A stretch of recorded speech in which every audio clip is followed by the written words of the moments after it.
2 Samuel chapter 1. David learned of the death of Saul and Jonathan. After the death of Saul, when David had returned from defeating the Amalekite, he stayed in Ziklag for 2 days. On the third day, a man arrived from the camp of Saul with his clothes torn and dirt on his hand. When he approached David, the man threw himself to the ground. David asked him, "Where are you coming from?" He replied, "I have escaped from the camp of Israel." David inquired, "How were things going?" "Tell me," he replied. "The people fled from the battle, and many of them fell dead. Even Saul and his son Jonathan are dead." David said to the young man who was telling him this, "How do you know that Saul and his son Jonathan are dead?" The young man who was telling him this said, I just happened to be on Mount Gilboa and came across Saul leaning on his spear for support. The chariot and leaders of the horsemen were in hot pursuit of him. When he turned around and saw me, he called out to me. I answered, "Here I am." He asked me, "Who are you?" I told him, "I am an Amalekite." He said to me, "Stand over me and finish me off. I'm very dizzy even though I'm still alive." So I stood over him and put him to death, since I knew that he couldn't live in such a condition. Then I took the crown which was on his head and the bracelet which was on his arm. I have brought them here to my lord. David then grabbed his own clothes and tore them, as did all the men who were with him. They lamented and wept and fasted until evening because Saul, his son Jonathan, the Lord's people, and the house of Israel had fallen by the sword. David said to the young man who told this to him, "Where are you from?" He replied, "I am from Amalekite, the son of a resident foreigner." David replied to him, "How is it that you were not afraid to reach out your hand to destroy the Lord's anointed?" Then David called one of the soldiers and said, "Come here and strike him down." So he struck him down and he died. David said to him, "Your blood be on your only head. Your own mouth has testified against you, saying, 'I have put the Lord's anointed to death.'" Then David said this lament over Saul and his son Jonathan. He gave instruction that the people of Judah should be taught the bow indeed. It is written down in the book of Yashar. "The beauty of Israel lies slain on your high place. How the mighty have fallen. Don't report it in Gath. Don't spread the news in the street of Ashkelon. On the daughter of the Philistine will rejoice. The daughter of the uncircumcised will celebrate. O mountain of Gilboa, may there be no dew or rain on you, nor field of grain offering. For it was there that the shield of warriors was defiled. The shield of Saul lies neglected without oil. From the blood of the slain, from the fat of warriors, the bow of Jonathan was not turned away. The sword of Saul never returned empty. Saul and Jonathan were greatly loved during their life, and not even in their death were they separated. They were swifter than eagles, stronger than lions. O daughter of Israel, weep over Saul, who clothed you in scarlet as well as jewelry, who put gold jewelry on your clothes. How the warriors have fallen in the midst of battle. Jonathan lies slain on your high place. I grieve over you, my brother Jonathan. You were very dear to me. Your love was more special to me than the love of woman. How the warriors have fallen, the weapon of war are destroyed. 2 Samuel chapter 2. David is anointed king.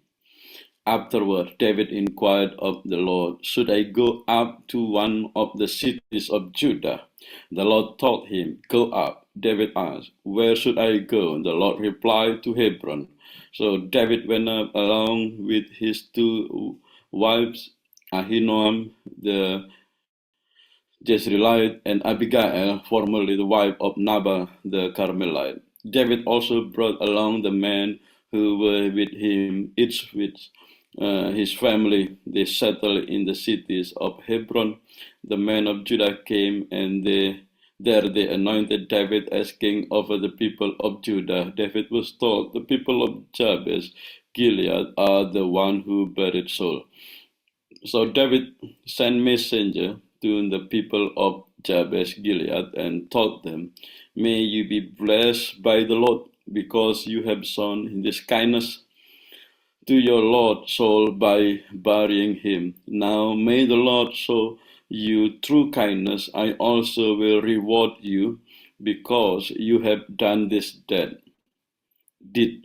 Now be courageous and prove to be valiant warriors, for your Lord Saul is dead. The people of Judah have anointed me as king over them. David's army clashed with the army of Saul. Now Abner, son of Ner, the general in command of Saul's army, had taken Saul's son Ishbosheth and had brought him to Mahanaim. He appointed him king over Gilead, the Geshurite, Jezreel, Ephraim, Benjamin, and all Israel. Ishbosheth, son of Saul, was 40 years old when he began to rule over Israel. He ruled 2 years, however, the people of Judah followed David. David was king in Hebron over the people of Judah for 7.5 years. Then Abner, son of Ner, and the servant of Ishbosheth, son of Saul, went out from Mahanaim to Gibeon. Joab, son of Zeruiah, and the servant of David, also went out and confronted them at the pool of Gibeon. One group stationed themselves on one side of the pool, and the other group on the other side of the pool. Abner said to Joab, let the soldiers get up and fight before us. Joab said, so be it. So they got up and crossed over the number 12 belonging to Benjamin, and to Ishbosheth, son of Saul, and 12 from the servant of David. As they grappled with one another, each one stabbed his opponent with his sword, and they fell dead together. So that place is called the Field of Flints. It is in Gibeon. Now the battle was very severe. That day Abner and the men of Israel were overcome by David's soldiers. The three sons of Zeruiah were there, Joab, Abishai, and Asahel. Now Asahel was as quick on his feet as one of the gazelles in the field. Asahel chased Abner without turning to the right or to the left as he followed Abner. Then Abner turned and asked, is that you, Asahel? He replied, yes, it is. Abner said to him, turn aside to your right or to your left. Capture one of the soldiers and take his equipment for yourself. But Asahel was not willing to turn aside from following him. So Abner spoke again to Asahel, turn aside from following me. I do not want to strike you to the ground. How then could I show my face in the presence of Joab your brother? But Asahel refused to turn aside, so Abner struck him in the abdomen with the back end of his spear. The spear came out his back. Asahel collapsed on the spot and died there right before Abner. Everyone who knew come to the place where Asahel fell dead bows in respect. So Joab and Abishai chased Abner as sunset. They came to the hill of Abmah Neargia on the way to the wilderness of Gibeon. The Benjaminites formed their rank behind Abner and were like a single army, standing at the top of the certain hill. Then Abner called out to Joab, "Must the sword devour forever? Don't you realize that this will turn bitter in the end? When will you tell the people to turn aside from pursuing their brothers?" Joab replied, "As surely as God lives, if you had not said this, it would have been morning before the people would have abandoned pursuit of their brothers." Then Joab blew the ram's horn, and all the people stopped in their track. They stopped chasing Israel and ceased fighting. Abner and his men went through the Arabah on that night. They crossed the Jordan River and went through the whole region of Bithron and came to Mahanaim. Now Joab returned from chasing Abner and assembled all the people. 19 of David's soldiers were missing, in addition to Asahel, but David's soldiers had slaughtered the Benjaminite and Abner's men. In all, 360 men had died. They took Asahel's body and buried him in his father's tomb at Bethlehem. Joab and his men then traveled all that night and reached Hebron by dawn. 2 Samuel chapter 3. However, the war was prolonged between the house of Saul and the house of David. David was becoming steadily stronger while the house of Saul was becoming increasingly weaker. Now sons were born to David in Hebron. His firstborn was Amnon, born to Ahinoam the Jezreelite. His second son was Gilead, born to Abigail, the widow of Nabal the Carmelite. His third son was Absalom, the son of Maacah, daughter of King Talmai of Geshur. His fourth son was Adonijah, the son of Haggith. His fifth son was Septatiah, the son of Abitael. His sixth son was Ithream, born to David's wife Eglah. These sons were all born to David in Hebron. As the war continued between the house of Saul and the house of David, Abner was becoming more influential in the house of Saul. And now Saul had a concubine named Rizpah, daughter of Aiah. Ishbosheth said to Abner, "Why did you have sexual relation with my father's concubine?" This word of Ishbosheth really angered Abner, and he said, "Am I the head of a dog that belonged to Judah? This very day I am demonstrating loyalty to the house of Saul, your father, and to his relative and his friend. I have not betrayed you into the hand of David, yet you have accused me of sinning with this woman today.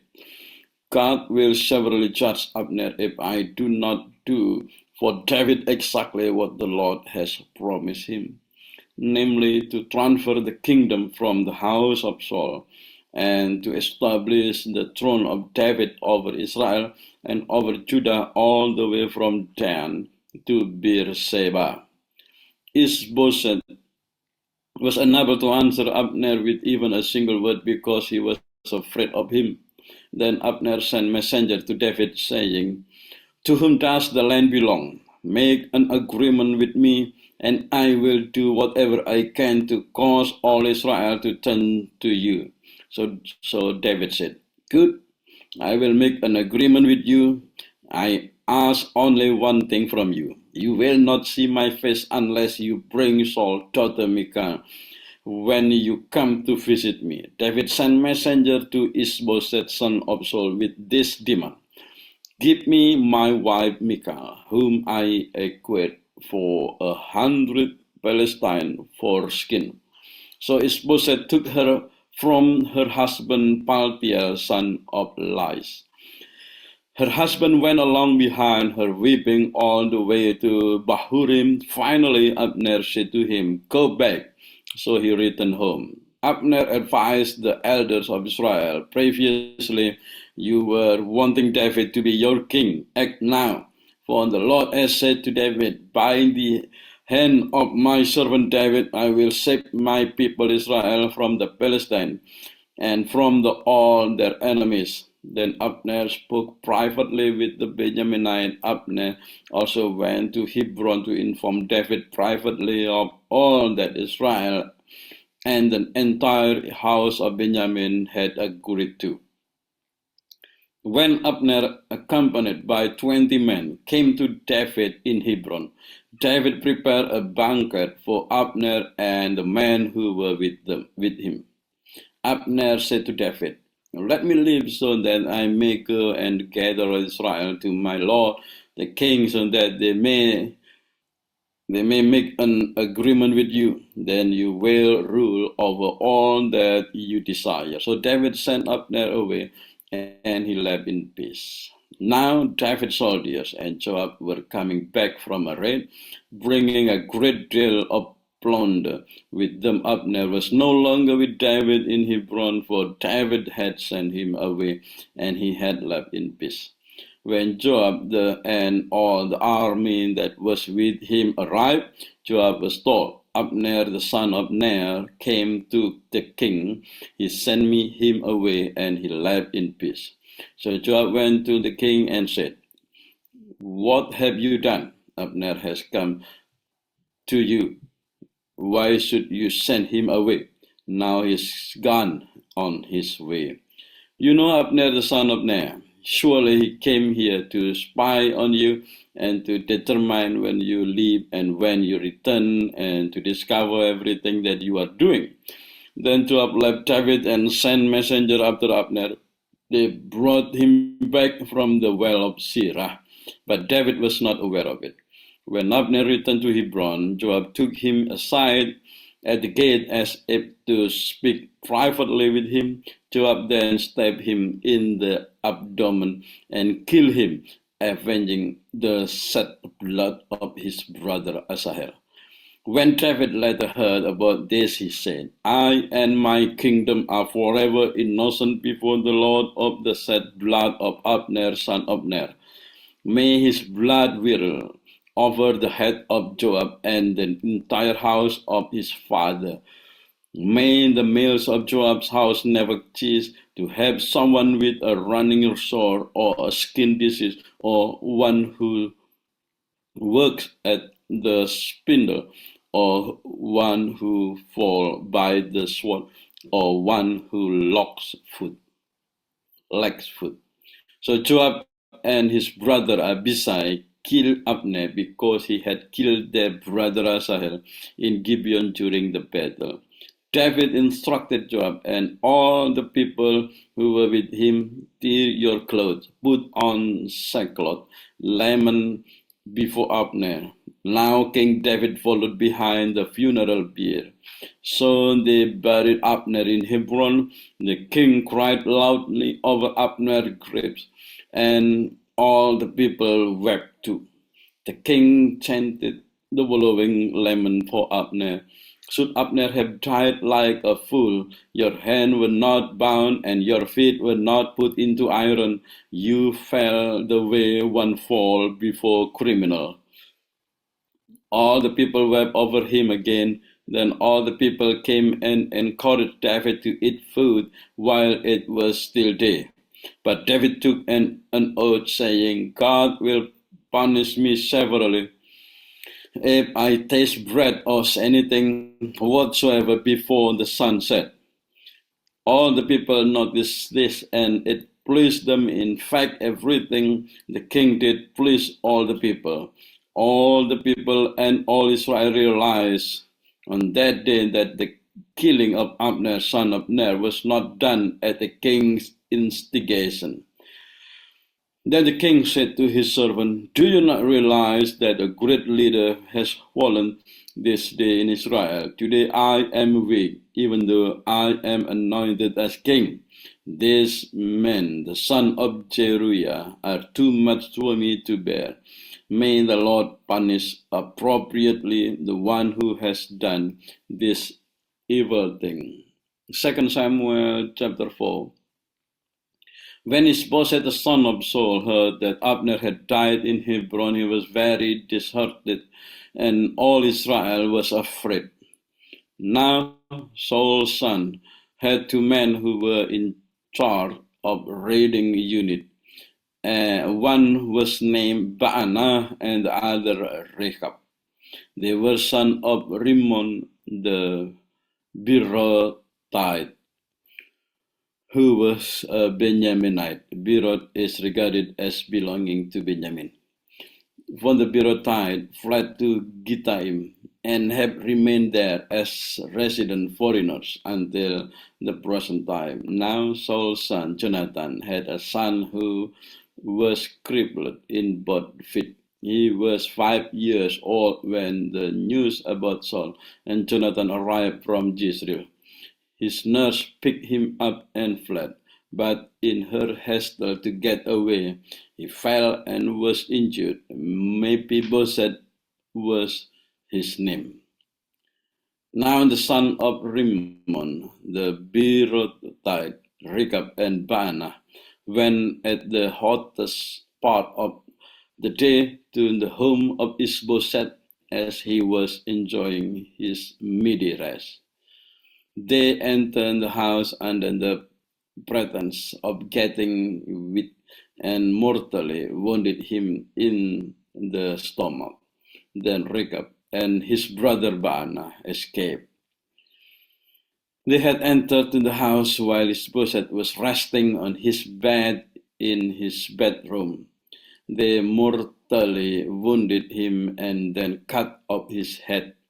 Taking his head, they traveled on the way of the Arabah all that night. They brought the head of Ishbosheth to David in Hebron, saying to the king, "Look, the head of Ishbosheth, son of Saul, your enemy who sought your life. The Lord has granted vengeance to my Lord, the king, this day against Saul and his descendants." David replied to Rechab and his brother Baanah, the son of Rimmon, the Beerothite, "As surely as the Lord lives, who has delivered my life from all adversity. When someone told me that Saul was dead, even though he thought he was bringing good news, I seized him and killed him in Ziklag. That was the good news I gave to him. Surely when wicked men have killed all an innocent man as he slept in his own house, should I not now require his blood from your hand and remove you from the earth?" So David issued order to the soldiers, and they put them to death. Then they cut off their hands and feet and hung them near the pool in Hebron. But they took the head of Ishbosheth and buried it in the tomb of Abner in Hebron.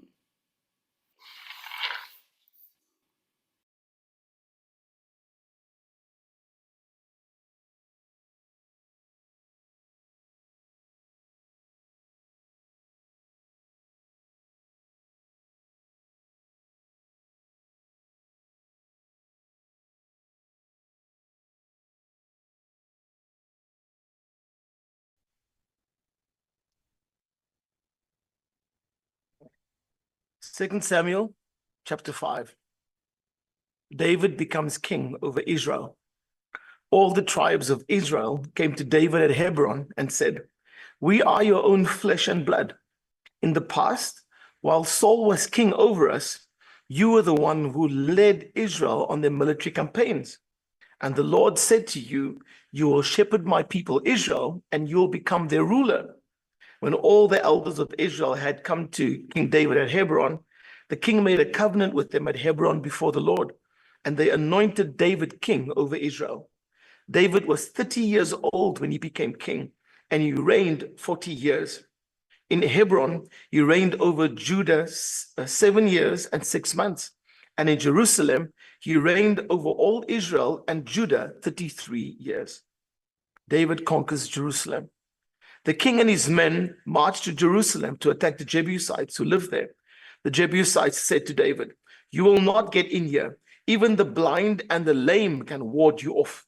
They thought, David cannot get in here. Nevertheless, David captured the fortress of Zion, which is the city of David. On that day, David had said, anyone who conquers the Jebusites will have to use the water shaft to reach those lame and blind who are David's enemies. That is why they say, the blind and lame will not enter the place. David then took up residence in the fortress and called it the city of David.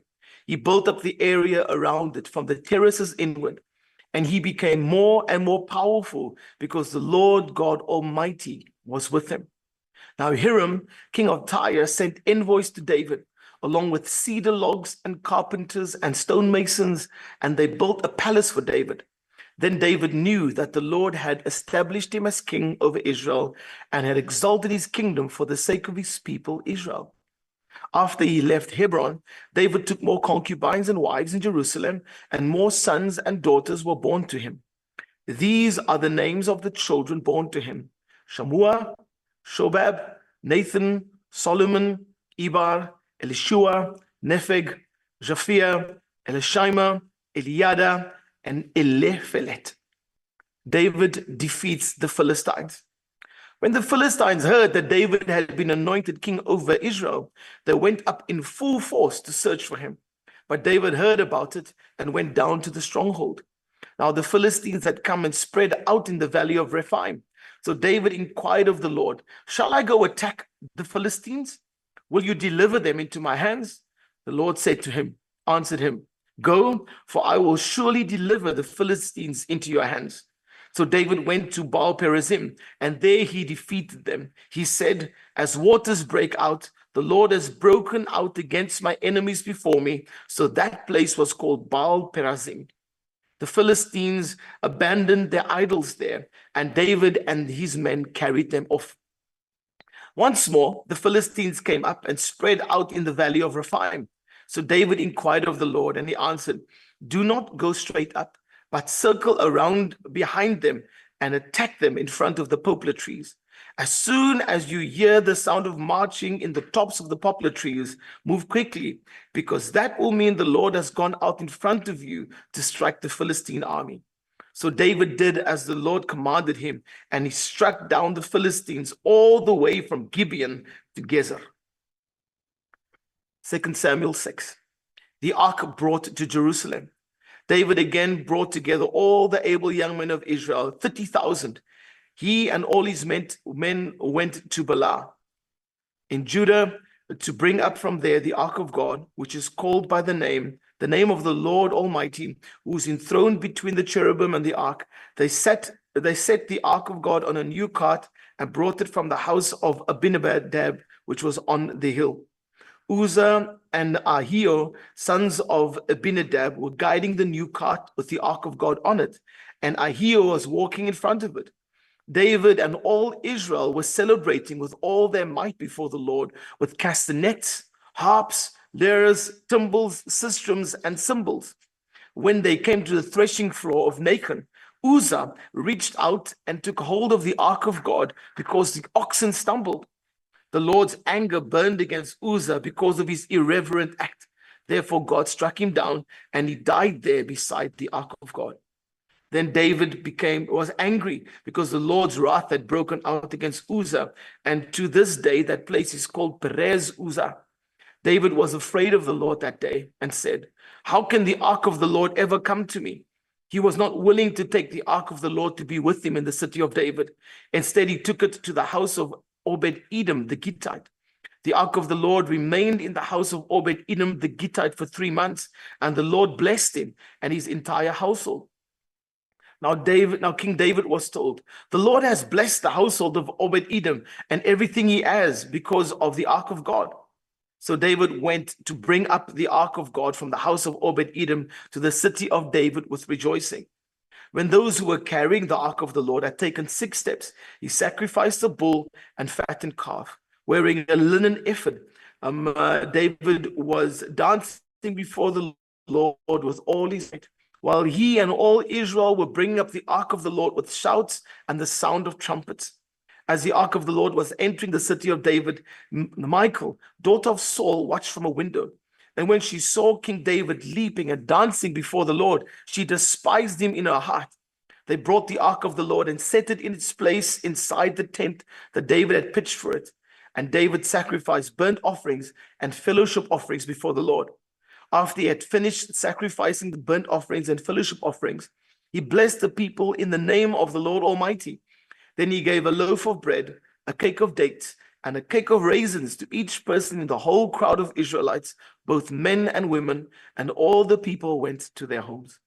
When David returned home to bless his household, Michal, daughter of Saul, came out to meet him and said, how the king of Israel has distinguished himself today, going around half naked in full view of the slave girls of his servants, as any vulgar fellow would.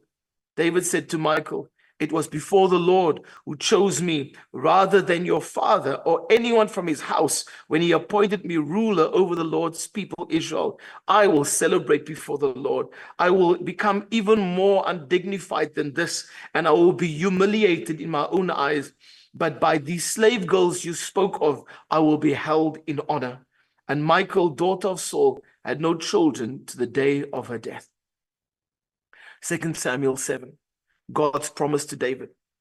After the king was settled in the palace and the Lord had given him rest from all his enemies around him, he said to Nathan the prophet, here I am, living in a house of cedar, while the ark of God remains in a tent. Nathan replied to the king, whatever you have in mind, go ahead and do it, for the Lord is with you. But that night,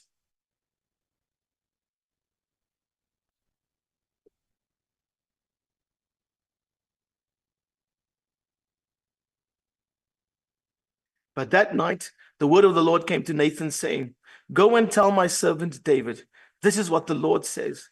Are you the one to build me a house to dwell in? I have not dwelt in a house from the day I brought the Israelites up out of Egypt to this day. I have been moving from place to place with a tent as my dwelling. Wherever I have moved with all the Israelites, did I ever say to any of their rulers whom I commanded to shepherd my people Israel, why have you not built me a house of cedar? Now then, tell my servant David, this is what the Lord Almighty says. I took you from the pasture, from tending the flock, and appointed you ruler over my people Israel. I've been with you wherever you have gone, and I've cut off all your enemies before you. Now I will make your name great, like the names of the greatest men on earth, and I will provide a place for my people Israel, and I will plant them so that they can have a home of their own and no longer be disturbed. Wicked people will not oppress them anymore as they did at the beginning and have done ever since the time I appointed leaders over my people Israel. I will also give you a rest from all your enemies. The Lord declares that to you that the Lord himself will establish a house for you. When your days are over and you rest with your ancestors, I will raise up your offspring to succeed you, your own flesh and blood, and I will establish his kingdom. He is the one who will build a house for my name, and I will establish the throne of his kingdom forever. I will be his father, and he will be my son. When he does wrong, I will punish him with a rod wielded by men, with floggings inflicted by human hands. But my love will never be taken away from him, as I took it away from Saul, whom I removed from before you. Your house and your kingdom will endure forever before me. Your throne will be established forever. Nathan reported to David all the words of his entire revelation, David's prayer. Then King David went in and sat before the Lord, and he said, "Who am I, sovereign Lord? And what is my family that you have brought me thus far? And as if this were not enough in your sight, sovereign Lord, you have also spoken about the future of the house of your servant. And this decree, sovereign Lord, is for a mere human. What more can David say to you? For you know your servant, sovereign Lord. For the sake of your word and according to your will, you have done this great thing and have made it known to your servant. How great are you, sovereign Lord? There is no one like you, and there is no God but you. And we have heard with our own ears. And who is like your people Israel, the one nation on earth that God went out to redeem as a people for himself and to make a name for himself and to perform great and awesome wonders by driving out nations and their gods from before your people, whom you redeemed from Egypt. You have established your people Israel as your very own forever, and you, Lord, have become their God. And now, Lord God, keep forever the promise you have made concerning your servant and his house. Do as you promised, so that your name will be great forever.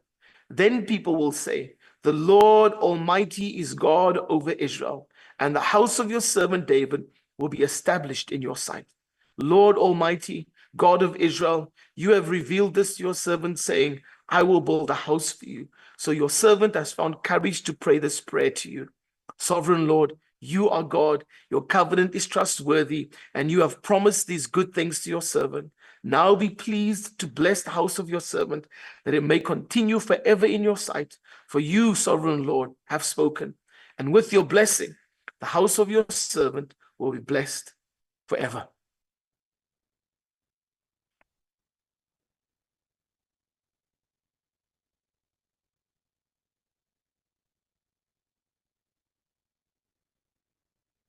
Ooh. After this, David defeated and subdued the Philistines by conquering Gath, the largest town. David also conquered the land of Moab. He made the people lie down on the ground in a row, and he measured them off in groups with a length of rope. He measured off 2 groups to be executed, for every one group to be spared. The Moabites who were spared became David's subjects and paid him tribute money. David also destroyed the forces of Hadadezer, son of Rehob, king of Zobah. When Hadadezer marched out to strengthen his control along the Euphrates River, David captured 1,000 chariots, 7,000 charioteers, and 20,000 foot soldiers. He crippled all the chariot horses except enough for 100 chariots. When the Arameans from Damascus arrived to help King Hadadezer, David killed 22,000 of them. Then he placed several army garrisons in Damascus, the Aramean capital, and the Arameans became David's subjects and paid him tribute money. So the Lord made David victorious wherever he went. David brought the gold shields of Hadadezer's officers to Jerusalem, along with a large amount of bronze from Hadadezer's towns of Teba and Berotai.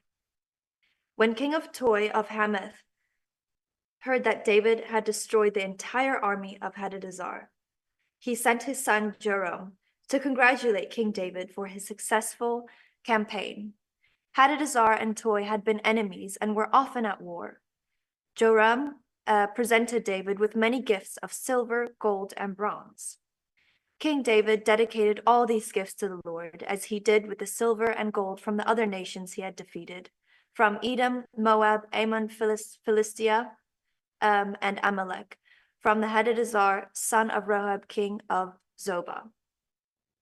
So David became even more famous when he returned from destroying 18,000 Edomites in the Valley of Salt. He placed army garrisons throughout Edom, and the Edomites became David's subjects. In fact, the Lord made David victorious wherever he went. So David reigned over all Israel and did what was right and did what was just and right for all his people. Joab, son of Zeruiah, was commander of the army. Josaphat, son of Ahilud, was the royal historian. Zadok, son of Ahitub, and Amalek, son of Abiatar, were the priests. Sariah, was the court secretary Benaiah, son of Jehoiada, was captain of the king's bodyguard, and David's sons served as priestly leaders. One day, David asked, "Is anyone in Saul's family still alive? Anyone to whom I can show kindness, for Jonathan's sake?" He summoned a man named Ziba, who had been one of Saul's servants. "Are you Ziba?" the king asked. "Yes, sir, I am," Ziba replied. Then the king asked him, "Is anyone still alive from Saul's family? If so, I want to show God's kindness to them." Ziba replied, "Yes, one of Jonathan's sons is still alive. He is crippled in both feet." "Where is he?" the king asked. "In Lo Debar," Ziba told him, "at the home of Machir, son of Ammiel." So David sent for him and brought him from Machir's home. His name was Mephibosheth. He was Jonathan's son and Saul's grandson. When he came to David, he bowed low to the ground in deep respect. David said, "Greetings, Mephibosheth." Mephibosheth replied, "I am your servant." "Don't be afraid," David said. "I intend to show kindness to you because of my promise to your father Jonathan. I will give you all the property that once belonged to your grandfather Saul, and you will eat here with me at the king's table." Mephibosheth bowed respectfully and exclaimed, "Who is your servant that you should show such kindness to a dead dog like me?" Then the king summoned Paul's servant Ziba and said, "I have given your master's grandson everything that belonged to Saul and his family. You and your sons and servants are to farm the land for him, to produce food for your master's household. But Mephibosheth, your master's grandson, will eat here at my table." Ziba had 15 sons and 20 servants. Ziba replied, "Yes, my lord the king, I am your servant, and I will do all that you have commanded." And from that time on, Mephibosheth ate regularly at David's table, like one of the king's own sons. Mephibosheth had a young son named Micah. From then on, all the members of Ziba's household were Mephibosheth's servants. And Mephibosheth, who was crippled in both feet, lived in Jerusalem and ate regularly at the king's table. Sometime after this, King Nahash of the Ammonites died, and his son Hanun became king. David said, "I am going to show loyalty to Hanun, just as his father Nahash was always loyal to me." So David sent ambassadors to express sympathy to Hanun about his father's death. But when David's ambassadors arrived in the land of Ammon, the Ammonite commander said to Hanun, their master, "Do you really think these men are coming here to honor your father? No. David has sent them to spy out the city so they can come and conquer it." So Hanun seized David's ambassadors and shaved off half of each man's beard, cut off their robes at the buttocks, and sent them back to David in shame. When David heard what had happened, he sent messengers to tell the men, "Stay at Jericho until your beards grow back out, and then come back," for they felt deep shame because of their appearance. When the people of Ammon realized how seriously they had angered David, they sent and hired 20,000 Aramean foot soldiers from the lands of Beth Rahab and Zobah, 1,000 from King Maacah, and 12,000 from the land of Tob. When David heard about this, he sent Joab and all his warriors to fight them. The Ammonite troops came out and drew up their battle lines at the entrance of the city gate, while the Arameans from Zobah and Rehob, and the men from Tob and Maacah positioned themselves to fight in the open fields. When Joab saw that he would have to fight on both the front and the rear, he chose some of Israel's elite troops and placed them under his personal command to fight the Arameans in fields. He left the rest of the army under the command of his brother Abishai, who was to attack the Ammonites. "If the Arameans are too strong for me, Then come over and help me, Joab told his brother. And if the Ammonites are too strong for you, I will come and help you. Be courageous. Let us fight bravely for our people and the cities of our God. May the Lord's will be done. When Joab and his troops attacked, the Arameans began to run away.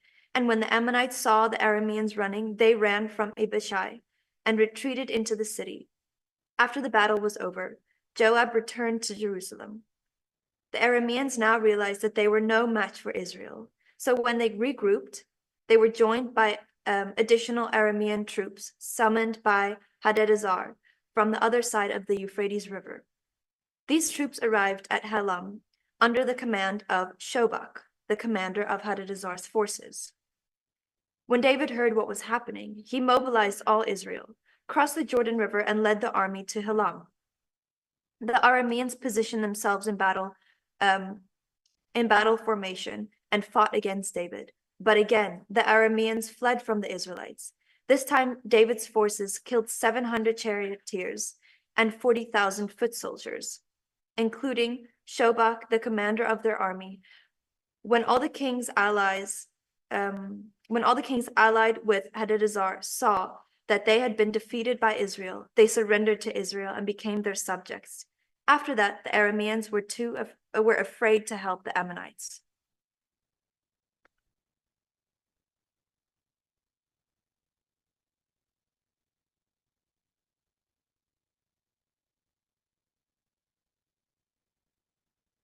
It was now spring, the time when kings go to war. David sent out the whole Israelite army under the command of Joab and his officers. They destroyed the Ammonite army and surrounded the capital city of Rabbah, but David stayed in Jerusalem. Late one afternoon, David got up from a nap and was walking around on the flat roof of his palace. A beautiful young woman was down below in her courtyard, bathing as her religion required.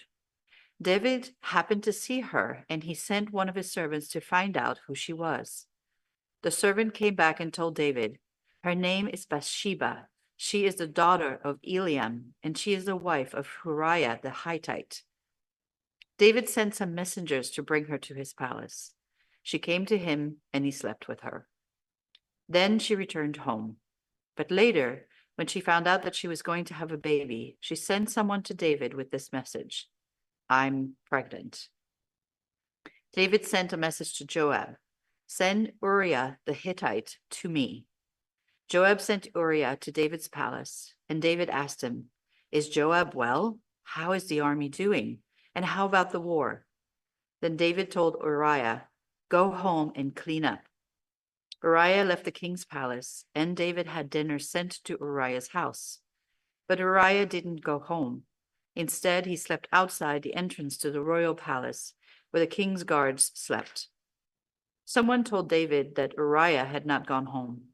So the next morning, David asked him, "Why didn't you go home? Haven't you been away for a long time?" Uriah answered, "The sacred chest and the armies of Israel and Judah are camping out somewhere in the fields with our commander Joab and his officers and troops. Do you really think I would go home to eat and drink and sleep with my wife? I swear by your life that I would not." Then David said, "Stay here in Jerusalem today, and I will send you back tomorrow." Uriah stayed in Jerusalem that day. Then the next day, David invited him for dinner. Uriah ate with David, who gave him so much to drink that he got drunk. But Uriah still did not go home. He went out and slept on his mat near the palace guards. Early the next morning, David wrote a letter and told Uriah to deliver it to Joab. The letter said, "Put Uriah on the front line where the fighting is the worst, then pull the troops back from him so that he will be wounded and die." Joab had been carefully watching the city of Rabbah, and he put Uriah in a place where he knew there were some of the enemy's best soldiers. When the men of the city came out, they fought and killed some of David's soldiers. Uriah the Hittite was one of them. Joab sent a messenger to tell David everything that was happening in the war. He gave the messenger these orders: "When you finish telling the king everything that has happened, he may get angry and ask, 'Why did you go so near the city to fight?' Didn't you know they would shoot arrows from the wall? Don't you know how Abimelech, the son of Gideon, was killed at Tebez? Didn't a woman kill him by dropping a large rock from the top of the city wall? Where did you go so close? Why did you go so close to the city walls? Then tell him, one of your soldiers who was killed was Uriah the Hittite. The messenger went to David and reported everything Joab had told him. And he added, the enemy chased us from the wall and out into the open fields, but we pushed them back as far as the city gate. Then they shot arrows at us from the top of the wall. Some of your soldiers were killed, and one of them was Uriah the Hittite. David replied, tell Joab to cheer up and not to be upset about what happened. You never know who will be killed in a war. Tell him to strengthen his attack against the city and break through its walls. When Bathsheba heard that her husband was dead, she mourned for him.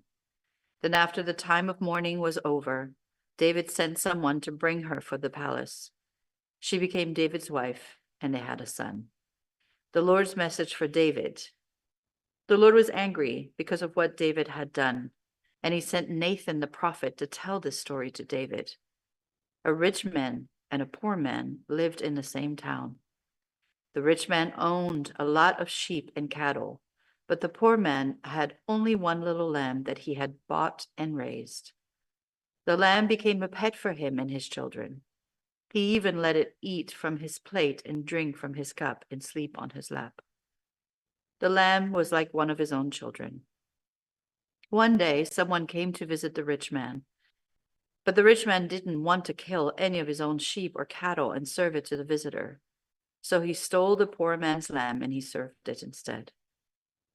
David was furious with the rich man, and he said to Nathan, I swear by the living Lord that the man who did this deserves to die. And because he didn't have pity on the poor man, he will have to pay 4 times what the lamb was worth. Then Nathan told David, you are the rich man. Now listen to what the Lord God of Israel says to you. I choose you to be the king of Israel. I kept you safe from Saul and even gave you his house and his wives. I let you rule Israel and Judah, and if that had not been enough, I would have given you much more. Why did you disobey me and do such a horrible thing? You murdered Uriah the Hittite by letting the Ammonites kill him so you could take his wife. Because you wouldn't obey me and took Uriah's wife for yourself, your family will never live in peace. Someone from your own family will cause you a lot of trouble, and I will take your wives and give them to another man before your very eyes. He will go to bed with them while everyone looks on. What you did was in secret, but I will do this in the open for everyone in Israel to see. David said, I have disobeyed the Lord. Yes, you have, Nathan answered. You showed you didn't care what the Lord wanted. He has forgiven you, and you won't die, but your newborn son will. Then Nathan went back home. The Lord made David's young son very sick. So David went without eating to show his sorrow, and he begged God to make the boy well. David would not sleep on his bed, but spent each night lying on the floor. His officials stood beside him and tried to talk him into getting up, but he would not get up or eat with them. After the child had been sick for 7 days, he died. But the officials were afraid to tell David. They said to each other, even when the boy was alive, David wouldn't listen to us. How can we tell him his son is dead? He might do something terrible. David noticed his servants whispering, and he knew the boy was dead. Did my son die? He asked his servants. Yes, he did, they answered. David got up off the floor. He took a bath. He combed his hair, and he dressed. He went into the Lord's tent, and he worshipped. Then he went back home. David asked for something to eat, and when his servants brought him some food, he ate it. His officials said, what are you doing? You went without eating and cried for your son while he was alive, but now that he's dead, you're up and eating. And David answered, while he was still alive, I went without food and cried because there was still hope. I said to myself, who knows, maybe the Lord will have pity on me and let the child live. But now that he's dead, why should I go without eating? I can't bring him back. Someday I will join him in death, but he cannot return to me." David comforted his wife Bathsheba and slept with her. Later on, she gave birth to another son and named him Solomon. The Lord loved Solomon and sent Nathan the prophet to tell David, "The Lord will call him Jedediah." Meanwhile, Joab had been in the country of Ammon, attacking the city of Rabbah. He captured the royal fortress and sent a messenger to tell David, "I have attacked Rabbah and captured the fortress guarding the city water supply.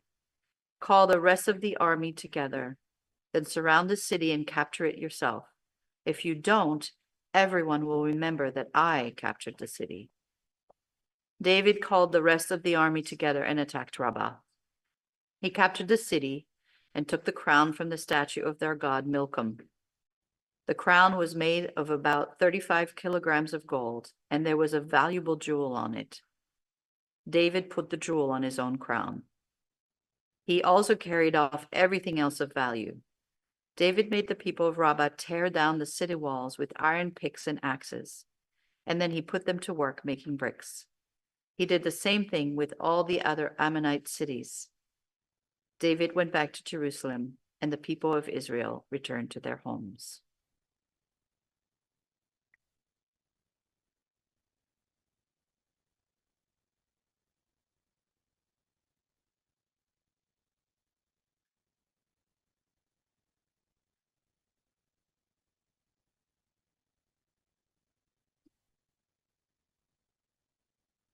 Deux Samuel, chapitre 13. Absalom, un fils de David, avait une sœur qui était très belle et qui se nommait Tamar. Amnon, un autre fils du roi.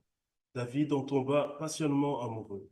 Il se rangeait tant à propos de sa demi-sœur qu'il s'en rendait malade car elle était vierge et il lui semblait impossible de l'approcher. Amnon avait un ami nommé Yonadab, un fils de Shiméa, le frère de David. C'était un homme très astucieux. Il demanda à Amnon, fils du roi, pourquoi es-tu si dépressif, déprimé? Chaque matin, tu parais l'être davantage. Ne veux-tu pas m'en dire la cause? Amnon lui répondit, je suis amoureux de Tamar, la sœur de mon frère Absalom. Yonadab lui dit alors, mets-toi au lit et fais comme si tu étais malade. Quand ton père viendra te voir, dis-lui, permets à ma sœur de venir me faire à manger, qu'elle prépare le repas sous mes yeux, afin que je la voie faire, puis je mangerai de sa main. Amnon se mit donc au lit et fit semblant d'être malade. Le roi vint le voir et Amnon lui dit, fais venir ma sœur Tamar pour qu'elle me prépare 2 galettes sous mes yeux et je le mangerai de sa main. David envoya dire à Tamar dans son appartement, va chez ton frère Amnon et prépare-lui son repas. Tamar se rendit donc chez son frère Amnon et le trouva couché. Elle prépare de la pâte et la pétrit, puis confectionna des galettes devant lui et les fit cuire. Ensuite, elle prit la poêle et lui en servit le contenu devant lui. Mais il refusa d'en manger et dit, fais sortir tout le monde ici. Tous se retirèrent. Alors il demanda à Tamar, apporte-moi ces galettes dans ma chambre pour que je les mange de ta main. Tamar prit les galettes qu'elle avait faites et les apporta à son frère Amnon dans sa chambre. Au moment où elle les fit présenter, il l'empoigna et lui dit, viens, couche avec moi, ma sœur. Mais elle s'écria, non, mon frère, ne me fais pas violence, cela ne se fait pas en Israël, ne commets pas une telle infamie. Après cela, où irais-je porter ma honte? Et toi, tu serais considéré comme un individu méprisable dans notre peuple. Pourquoi ne parles-tu pas au roi? Il ne refuserait pas de me donner à toi. Mais il ne voulut rien entendre, et comme il était plus fort qu'elle, il lui fit violence et coucha avec elle. Après cela, il conçut pour elle une forte aversion, plus violente que la passion qu'il avait éprouvée pour elle. Tout à coup, il lui ordonna, lève-toi, va-t'en. Non, lui dit-elle, en me chassant, tu me commettras un crime encore pire que le mal que tu m'as déjà fait. Mais il ne voulait pas l'écouter. Il appela le domestique qui était à son service et lui ordonna, débarrasse-moi de cette fille, jette-la dehors et verrouillez la porte derrière elle. Elle portait jusque-là une longue robe multicolore car c'était autrefois la tenue de princesse aussi longtemps qu'elle était vierge. Le domestique la mit dehors et verrouilla la porte derrière elle. Alors Tamar répandit de la cendre sur sa tête, elle déchira sa longue robe, se prit à deux mains la tête, puis elle partit en poussant des cris. Son frère Absalom lui demanda, ton frère Amon t'a fait-il violence? Maintenant, ma sœur, n'en parle pas. C'est ton frère, elle ne prend pas la chose trop à cœur. Dès lors, Tamar alla demeurer dans la maison d'Absalom comme une femme abandonnée. Le roi David apprit tout ce qui s'était passé et il en fut très irrité. Quant à Absalom, il n'adressait plus la parole à Amon, ni en bien ni en mal, car il avait pris en haine à cause du viol de sa sœur Tamar. 2 ans plus tard, Absalom avait les tondeurs à Baal-Etsor, près d'Éphraïm. Il invita tous les fils du roi. Il se rendit chez le roi et lui dit, tu sais que ton serviteur fait tondre ses moutons, que le roi et ses hauts fonctionnaires veuillent bien venir chez ton serviteur. Mais le roi lui répondit, non, mon fils, nous n'allons pas tous venir, ce serait une trop lourde charge pour toi. Absalom insista, mais le roi refusa l'invitation et lui donna simplement sa bénédiction. Absalom reprit, si tu ne veux pas venir, permets au moins à mon frère Amon de nous accompagner. Le roi lui dit, pourquoi t'accompagnerait-il? Mais Absalom insista tellement que David laissa partir avec lui Amon et tous les autres fils du roi. Absalom donna des ordres à ses serviteurs en disant, quand vous verrez qu'Amon sera égaillé par le vin et que je vous dirai, frappez Amon, vous le tuerez. Ne craignez rien, car c'est moi qui en prends la responsabilité. Ayez du courage et soyez forts. Les serviteurs d'Absalom exécutèrent les ordres de leur maître et tuèrent Amon. Aussitôt, tous les autres fils du roi se levèrent de table, enfourgèrent chacun son mulet et prirent la fuite. Ils étaient encore en route quand la nouvelle parvint à David qu'Absalom avait tué tous les fils du roi sans aucun de n'en échappe. Le roi se leva, déchira ses vêtements en disant en signe de deuil et s'étendit à même le sol. Tous ses ministres se tenaient autour de lui avec leurs habits déchirés. À ce moment-là, Yonadab, fils de Shiméa, le frère de David, prit la parole et déclara que mon Seigneur ne pense pas que tous les fils du roi ont été tués. Amon seul est mort. Depuis le jour où il a violé sa sœur, Tamar, Absalom parlait de le tuer. Que le roi, mon Seigneur, ne s'imagine donc pas que tous les princes ont péri. Non, Amon seul est mort. Absalom, quant à lui, avait pris la fuite. Lorsque le guetteur regarda au loin, il aperçut soudain une troupe nombreuse arrivant par la route occidentale au flanc de la colline. Alors Yonadab dit au roi, ce sont les fils du roi qui viennent. Tout s'est passé comme ton serviteur l'a dit. À peine acheva-t-il de parler, et les fils du roi entrèrent et se mirent à parler fort et à pleurer. Alors le roi et toute sa sœur, sa cour, se répandirent aussi en pleurs et en lamentations. Entre-temps, Absalom avait fui jusque chez Talmaï, fils d'Ammihud, roi de Guésour. Pendant tout ce temps, David porta le deuil de son fils. Absalom resta pendant 3 ans réfugié à Guézour. Le roi David finit par renoncer à poursuivre Absalom, car il se consolait peu à peu de la mort d'Amon. Chapitre 14. Joab, fils de Tseruya, remarqua que le roi était de nouveau disposé favorablement envers Absalom. Il fit venir de Tekoa une femme habile à laquelle il dit, fais semblant d'être en deuil, je te prie, revêt-toi d'habits de deuil, ne te parfume pas d'huile odorante, aie bien l'air d'une femme qui, depuis longtemps, porte le deuil d'un mort. Puis te présentera devant le roi et tu lui répéteras ce que je vais te dire. Joab lui indiqua exactement ce qu'elle devait dire au roi. La femme de Tekoa Allah parla au roi. Elle s'inclina face contre terre pour se prosterner et s'écria, viens à mon secours, ô roi. Que veux-tu? Lui demande le roi. Hélas, dit-elle, je suis veuve, mon mari est mort. et ta servante avait 2 fils. Ils se sont disputés dans les champs. Il n'y avait personne pour les séparer, si bien que l'un a frappé l'autre et l'a tué. Maintenant, toute ma famille a pris parti contre ta servante et ils m'ont demandé, livre celui qui a frappé son frère. Nous le mettrons à mort pour le meurtre de son frère. Ainsi, nous supprimerons du même coup l'héritier. De cette manière, ils éteindraient la dernière lueur d'espoir qui me reste, et le nom et la postérité de mon mari disparaîtraient de la terre. Le roi dit à la femme, retourne chez toi, je te donnerai des ordres à ton sujet. La femme de Tekoa lui répondit, mon seigneur le roi, que la faute retombe sur moi et sur mon groupe familial, et que le roi et son trône soient hors de cause. Le roi lui dit, si quelqu'un te fait des remarques à ce sujet, amène-le vers moi et il te laissera tranquille. La femme répliqua, que Sa Majesté veuille prendre cet engagement au nom de l'Éternel son Dieu, pour que l'homme chargé de punir la mort de mon fils n'aggrave pas encore le malheur en faisant mourir celui qui me reste. Le roi dit, aussi vrai que l'Éternel est vivant, il ne tombera pas à terre un cheveu de la tête de ton fils. La femme reprit, permets-tu à ta servante de dire encore quelque chose à mon seigneur le roi? Parle, lui dit-il. Et la femme ajouta, pourquoi alors as-tu de telles pensées à l'égard du peuple de Dieu? Car en prononçant cette sentence tout à l'heure, le roi a reconnu qu'il avait tort de ne pas faire revenir ce qu'il a exilé.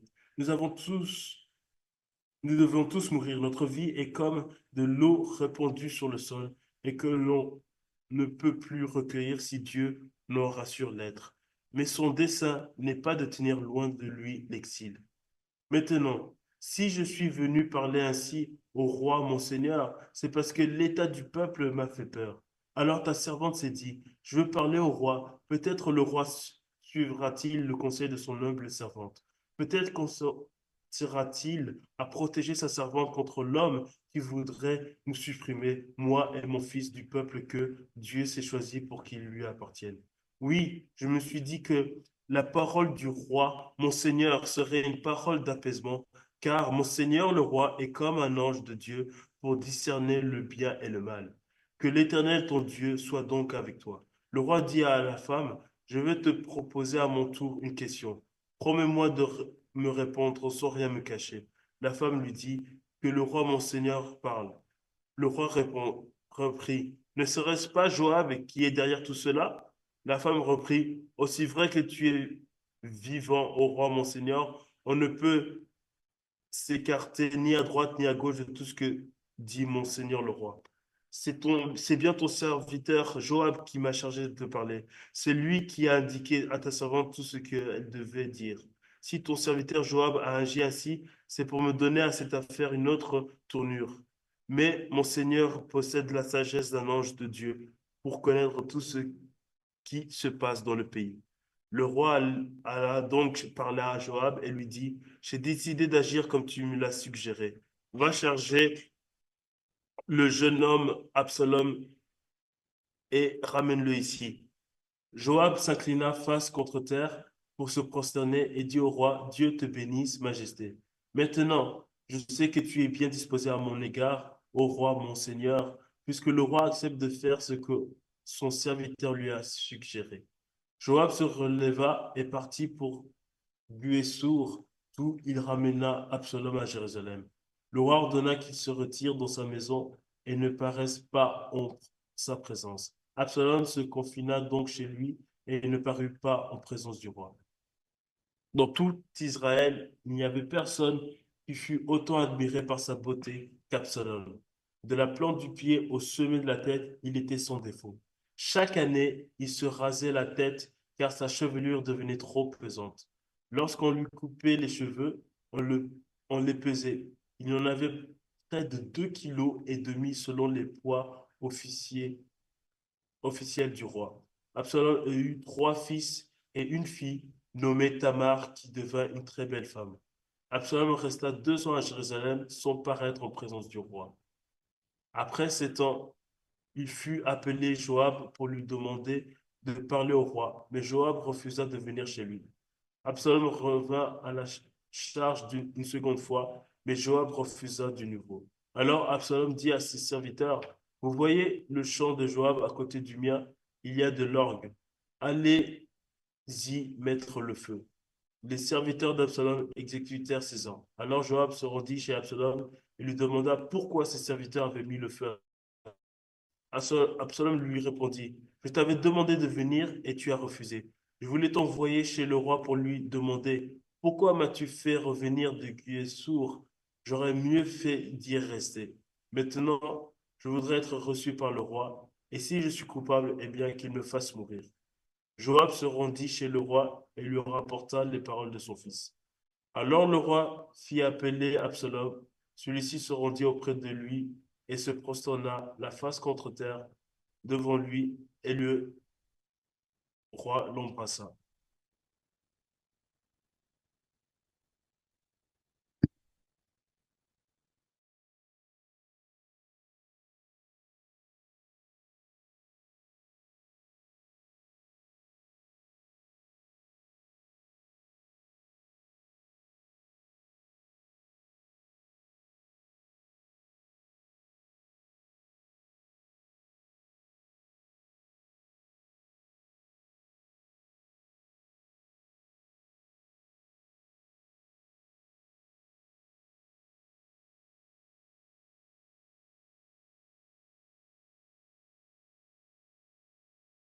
Can you hear? Hi. Can you hear me? Yes. Then I will start. Okay. Oh, I will start. After this, Absalom bought a chariot and horses, and he hired 50 bodyguards to run ahead of him. He got up early every morning and went out to the gate of the city. When people brought a case to the king for judgment, Absalom would ask where in Israel they were from, and they would tell him their tribe. Then Absalom would say, you've really got a strong case here. It's too bad the king doesn't have any more to hear it. I wish I were the judge. Then everyone could bring their cases to me for judgment, and I would give them justice. When people tried to bow before him, Absalom wouldn't let them. Instead, he took them by the hand and kissed them. Absalom did this with everyone who came to the king for judgment, and so he stole the hearts of all the people of Israel.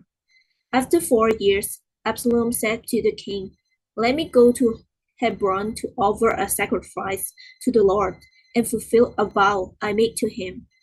For while your servant was at Jezreel in Aram, I promised to sacrifice to the Lord in Hebron if he would bring me back to Jerusalem. All right, the king told him, go and fulfill your vow.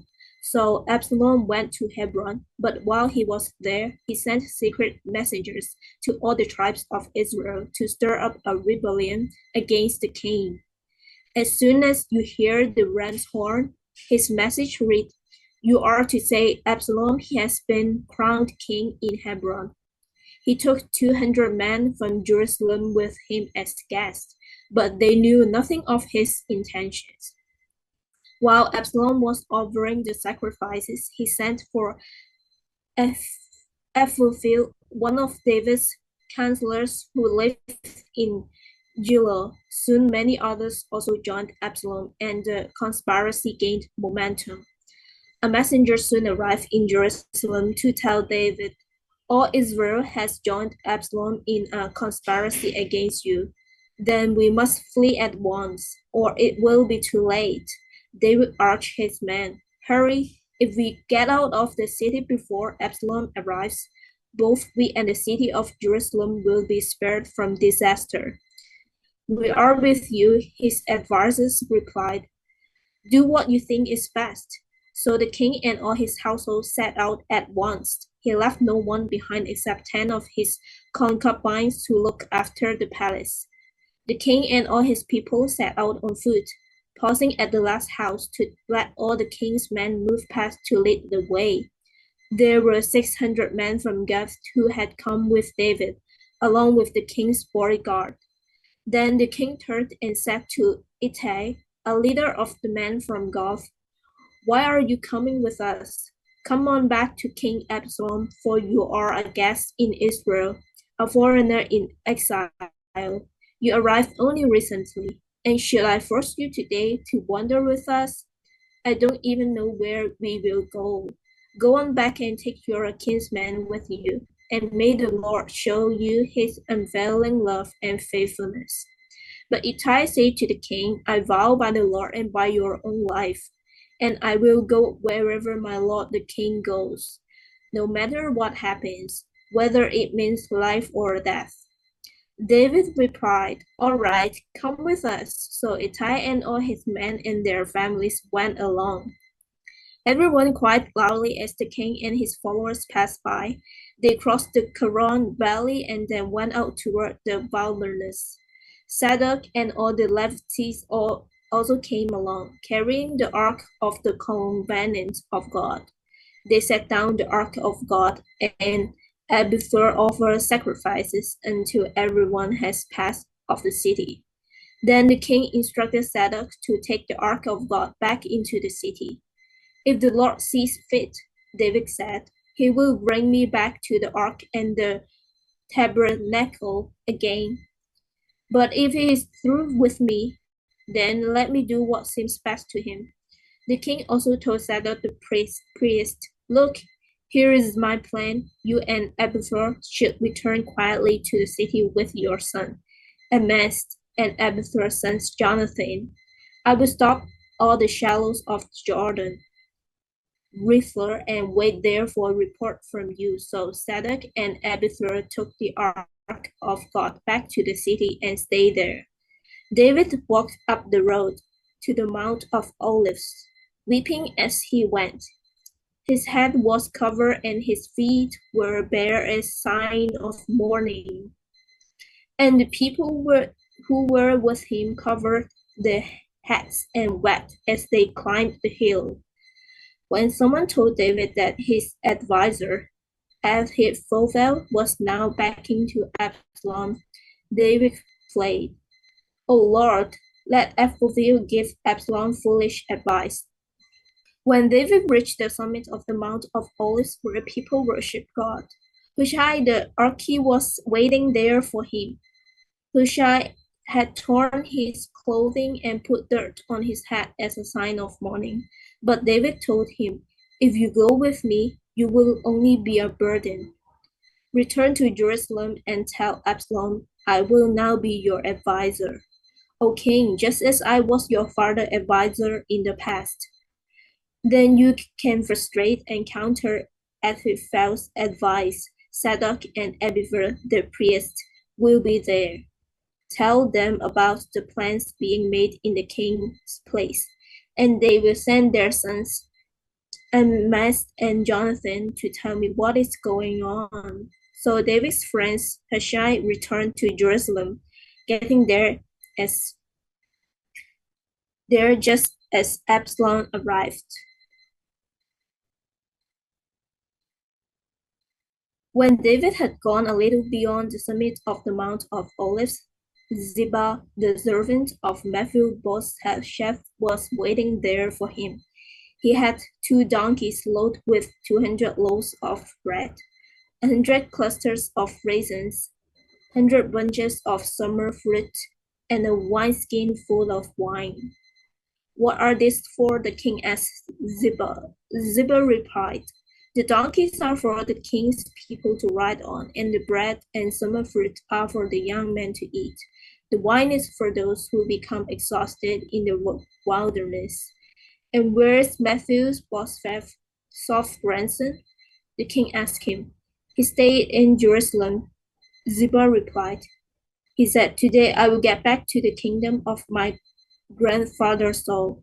"In that case," the king told Ziba, "I give you everything Mephibosheth owns. I bow before you." Ziba replied, "May I always be pleasing to you, my lord the king." As King David came to bear him, a man came out of the village cursing them. It was Shimei, son of Gera, from the same clan as Saul's family. He threw stones at the king and the king's officers and all the mighty warriors who surround him. Get out of here, you murderer, you scoundrel, he shouted at David. The Lord is paying you back for all the bloodshed in Saul's clan.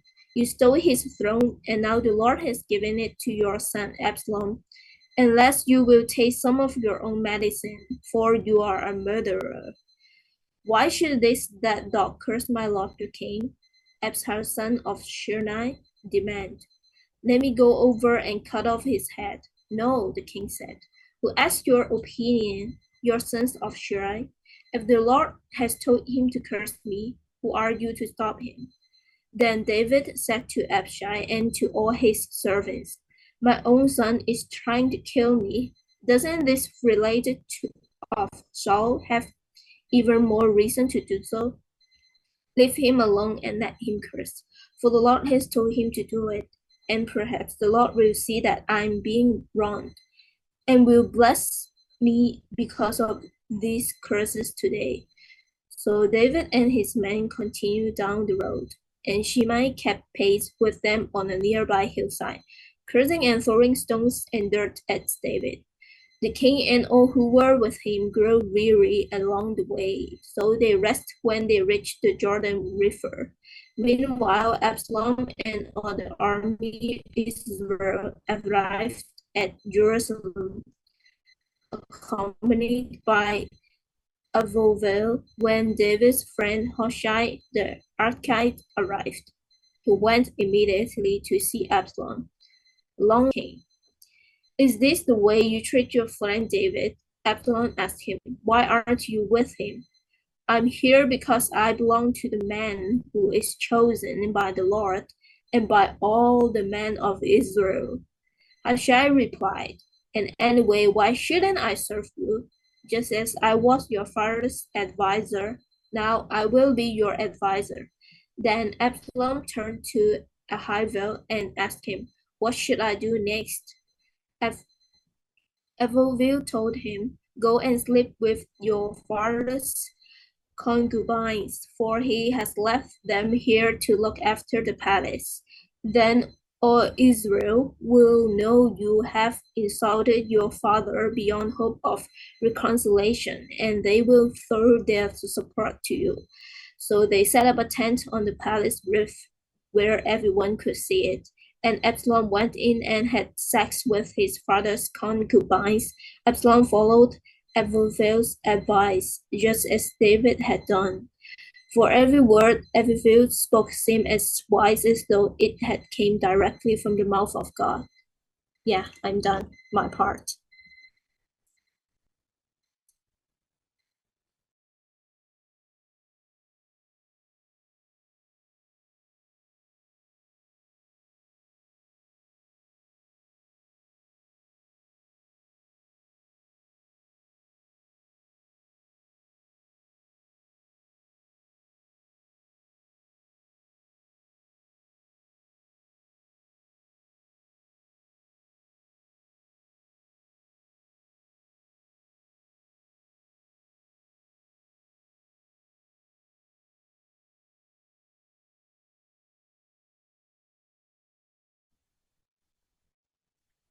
Second Samuel 17th chapter. Give me 1200 men. I'll leave tonight and pursue David. Ahithophel advised Absalom. I'll catch him while he is still tired and weak. I'll frighten him so all his people with him desert him, but I'll only kill the king. Then I'll bring everybody else back to you. When the man you are looking for is dead, all the rest of the people will return quietly. Even though this plan seemed like a good idea to Absalom and to all of the elders of Israel, Absalom replied, call in Hushai the Archite so I can hear what he has to say too. When Hushai approached Absalom, Absalom asked him, here's what Ahithophel had to advise. Should we do what he says? Or if not, say so. Ahithophel's advice is not best at this time. Hushai suggested to Absalom, "You know how strong your father and his men are. They are as mad as a bear robbed of her cubs. Furthermore, your father is a skilled warrior. He won't stay with his army at night. Look, he's probably already hiding in a cave or someplace like that. If the first attack fails, people will hear about it and think Absalom's army is losing. Then even men who would otherwise be as brave as lions will be scared because every Israeli knows your father is a mighty man and they know his men are valiant. So here's my advice. Muster everybody from one end of the country to the other.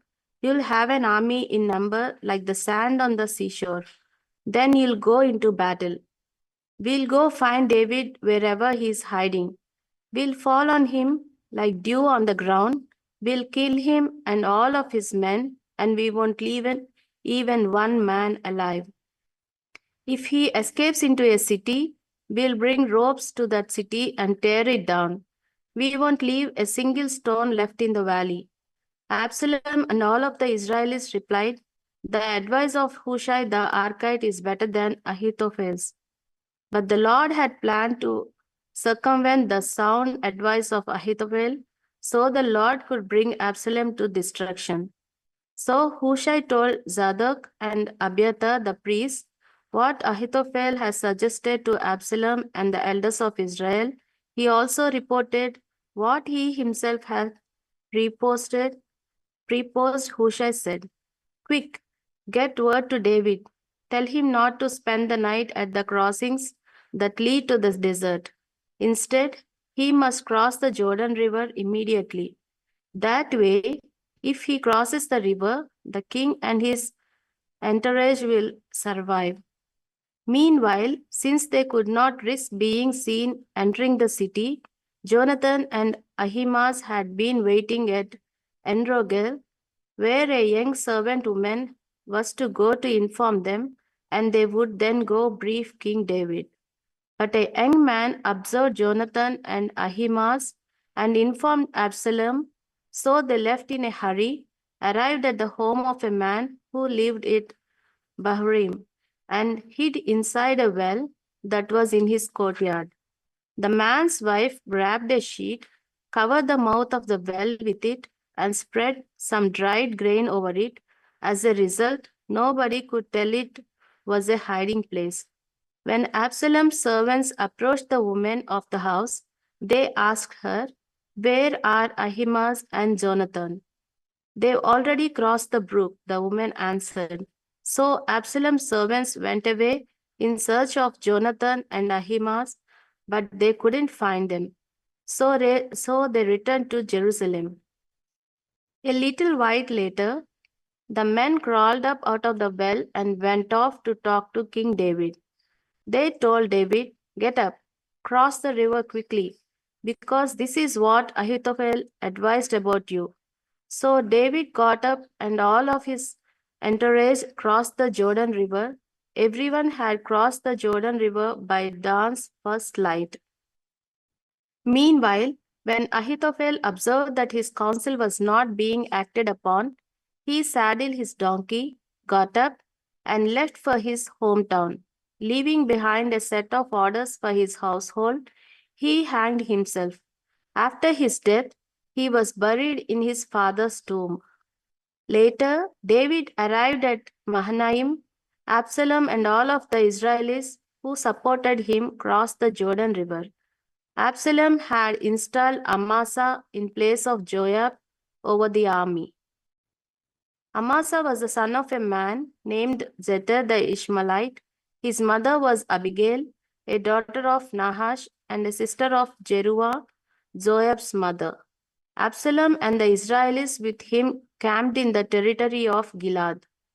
When David arrived at Mahanaim, Shobi, Nahor's son from the Ammonite town of Rabbah, Makir, Ammiel's son of Ladobar, and Barzillai from Rogelim in Gilead were already there. They brought along bedding bowls, clay basins, wheat, barley, flour, roasted grains, beans, peas, honey, cheeses, sheep, and cheese made from cow's milk for David and his entourage because they had been reasoning, the people are hungry, tired, and thirsty there in the wilderness.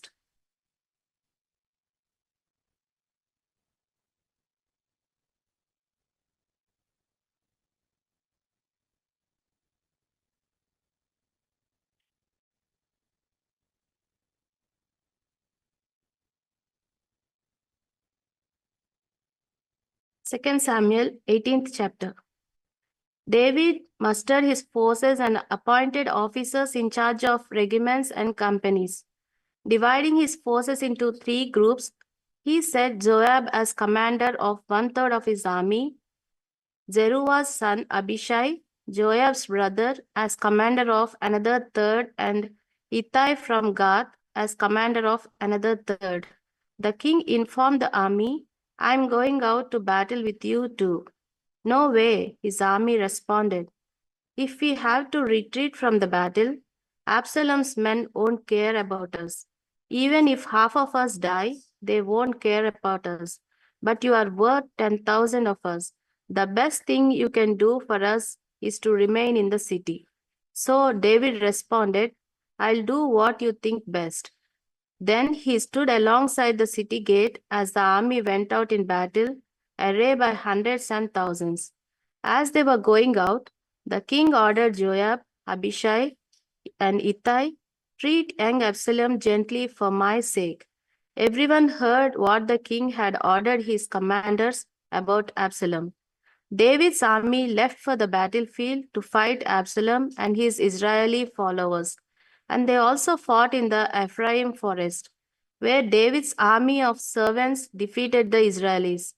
Many died that day, 2,000 men. The battle spread throughout the entire countryside, and the forest claimed more casualties that day than did the sword fighting.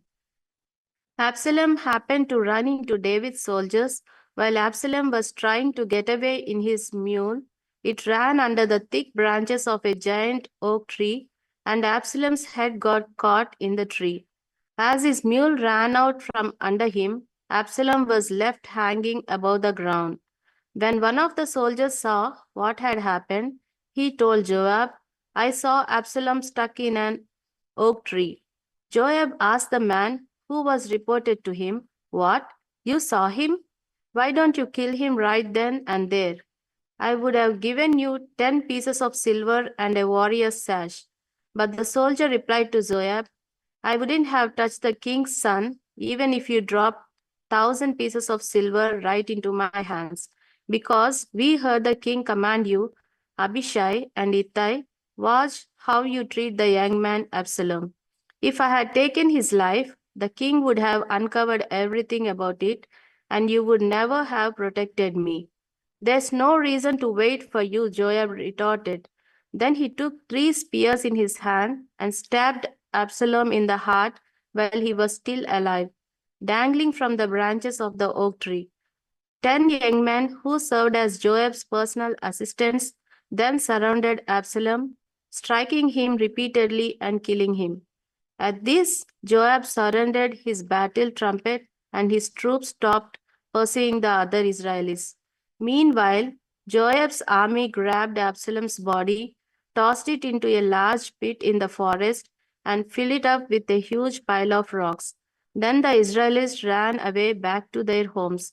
While Absalom had been living, he had erected a pillar as a monument to himself in King's Valley because he had been telling himself, "I don't have a son to carry on my family name." So he named the pillar after himself. It's called Absalom's monument even today. Zadok's son Ahimaaz told Joab, "Let me run over to King David and take him the news. I'll mention that the Lord has delivered him from his enemies." But Joab answered Ahimaaz, "You are not the man to deliver news today. Do it any other time, but not today, because the king's son is dead." So Joab ordered a man from Ethiopia, "Go tell the king what you have seen." So the Ethiopian saluted Joab and then ran to tell David. Please, Zadok's son Ahimaaz continued, no matter what happens, let me follow the Ethiopian. Joab asked him, why this request to run, my son? There's no reward in it for you.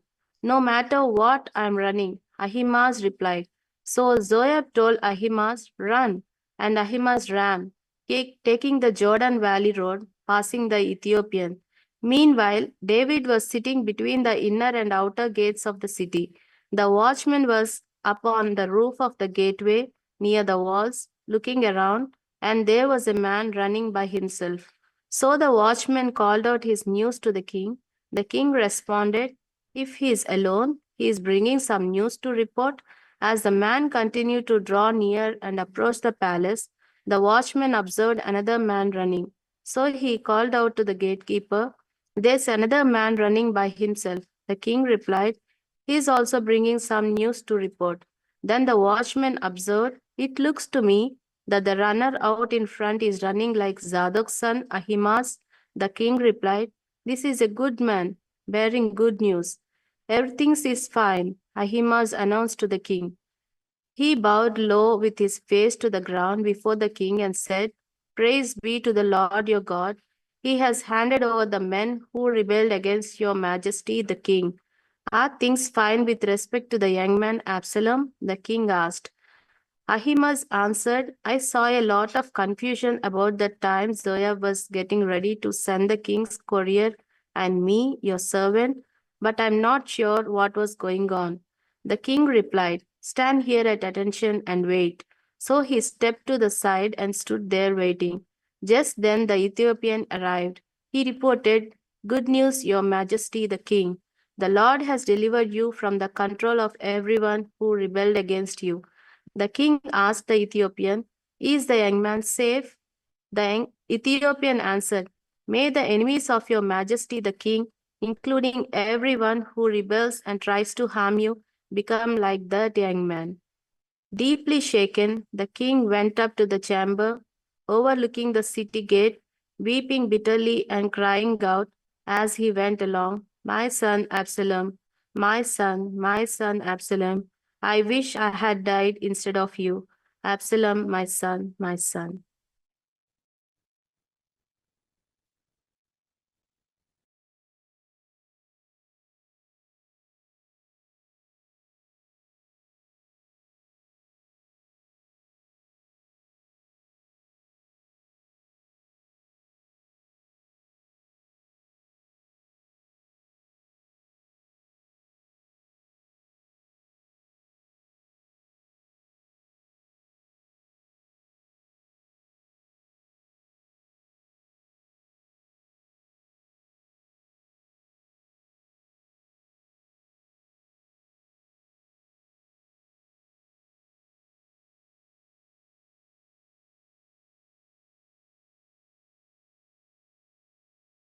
Samuel, chapitre 19. David retourne à Jérusalem. On vint dire à Joab, voici le roi pleure et se lamente à cause d'Absalom. Et la victoire ce jour-là fut changée en deuil pour tout le peuple, car en ce jour le peuple entendait dire, le roi est affligé à cause de son fils. Ce même jour, le peuple rentra dans la ville à la dérobée, comme l'auraient fait des gens honteux d'avoir pris la fuite dans le combat.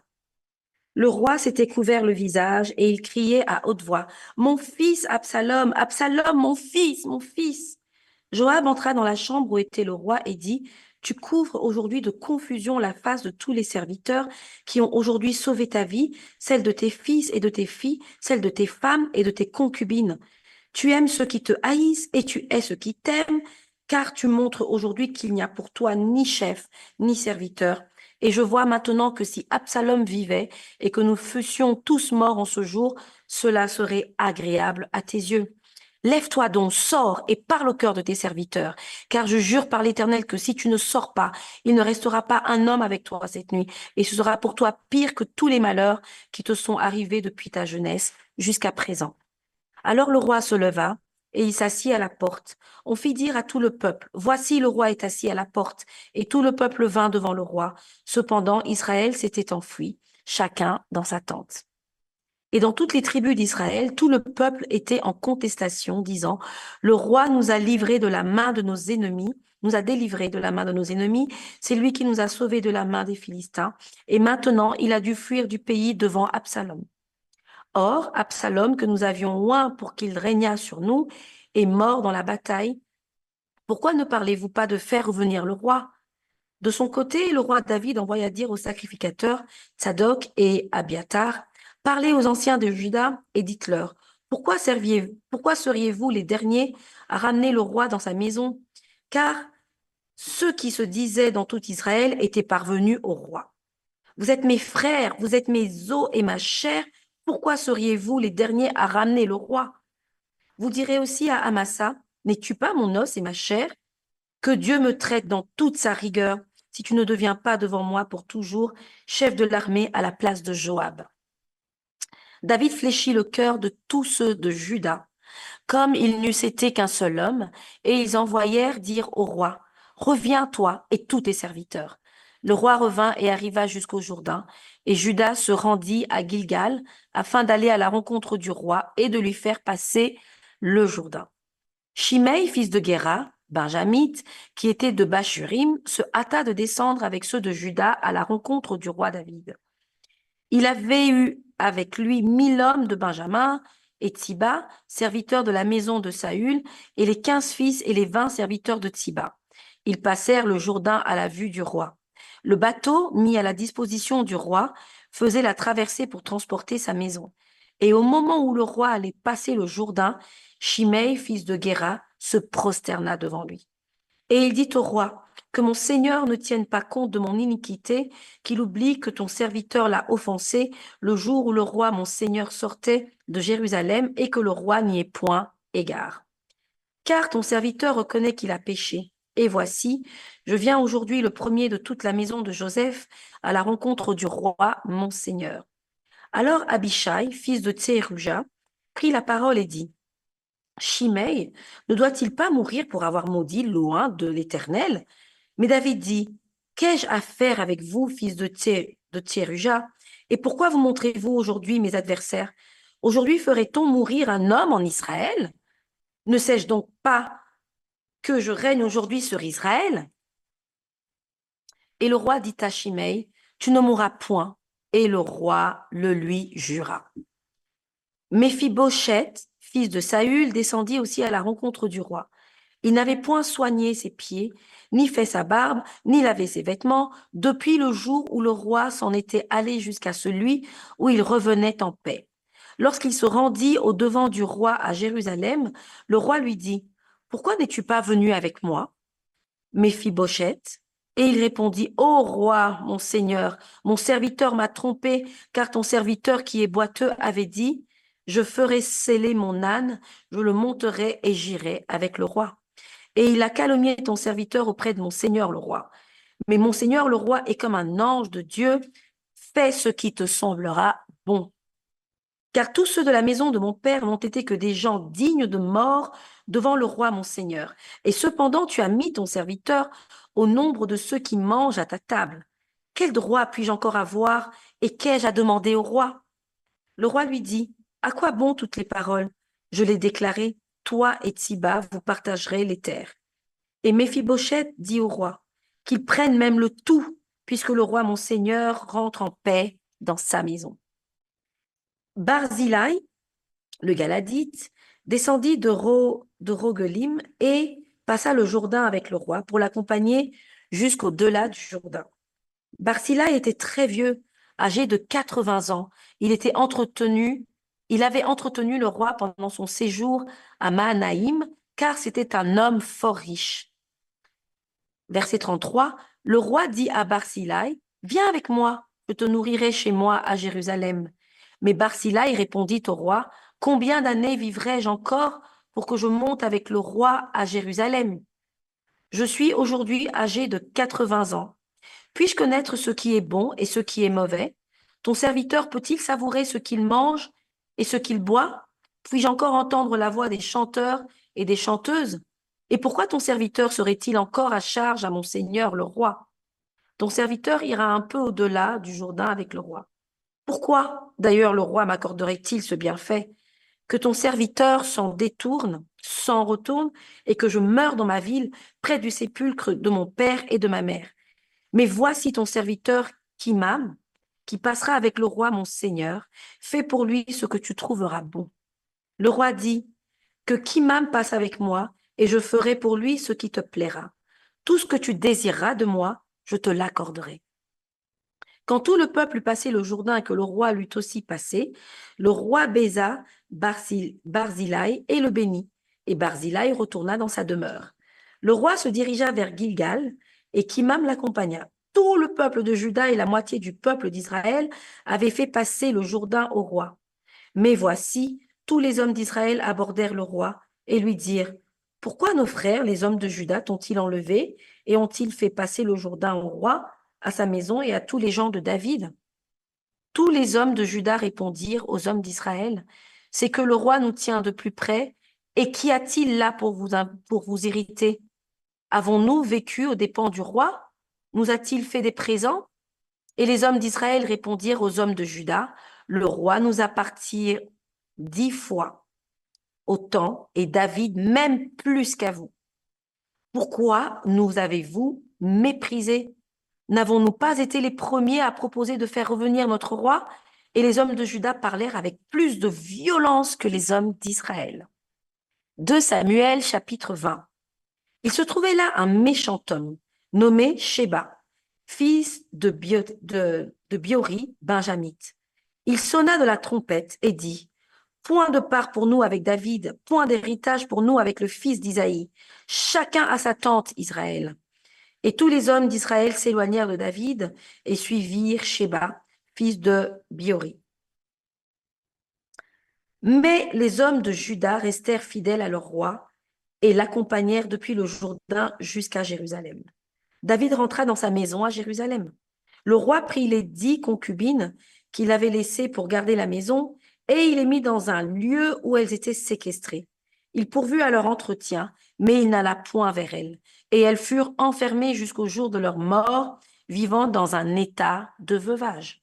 Le roi dit à Amasa, « Convoque-moi d'ici à 3 jours les hommes de Juda, et toi, sois ici présent. » Amasa partit pour convoquer Juda, mais il tarda au-delà du temps que le roi lui avait fixé. David dit alors à Abishai, « Sheba, fils de Bichri, va maintenant nous faire plus de mal qu'Absalom. Prends toi-même les serviteurs de ton maître et poursuis-le, de peur qu'il ne trouve des villes fortes et ne se dérobe à nos yeux. » Et Abishai partit, suivi des gens de Joab, des Kérésiens et des Pélésiens et de tous les vaillants hommes.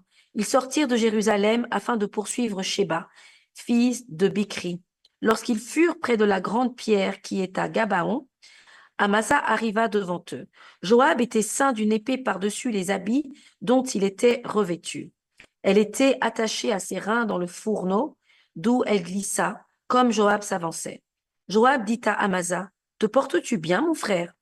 Et de la main droite, il saisit la barbe d'Amasa pour le baiser. Amasa ne prit point garde à l'épée qui était dans la main de Joab, et Joab l'en frappa au ventre et répandit ses entrailles à terre sans lui porter un second coup. Et Amasa mourut. Joab et son frère Abishai marchèrent à la poursuite de Sheba, fils de Bichri. Un homme d'entre les gens de Joab resta près d'Amasa et il disait, « Qui veut de Joab et qui est pour David? Qu'il suive Joab. » Amasa se roulait dans le sang au milieu de la route, et cet homme, ayant vu que tout le peuple s'arrêtait, poussa Amasa hors de la route dans un champ et jeta sur lui un vêtement lorsqu'il vit que tous ceux qui arrivaient près de lui s'arrêtaient. Quand il fut ôté de la route, chacun suivait Joab afin de poursuivre Sheba, fils de Bichri. Joab traversa toutes les tribus d'Israël dans la direction d'Abel-Beth-Maca, et tous les hommes d'élite se rassemblèrent et le suivirent. Ils vinrent assiéger Sheba dans Abel-Beth-Maca, et ils élevèrent contre la ville une terrasse qui atteignit le rempart. Tout le peuple qui était avec Joab sapaient la muraille pour la faire tomber. Alors une femme habile se mit à crier de la ville, « Écoutez, écoutez, dites, je vous prie à Joab, approche jusqu'ici, je veux te parler. » Il s'approcha d'elle et la femme dit, « Es-tu Joab ?» Il répondit, « Je le suis. » Et elle lui dit, « Écoute les paroles de ta servante. » Il répondit, « J'écoute. » Et elle dit, « Autrefois, on avait coutume de dire que l'on consulte Abel, et tout se terminait ainsi.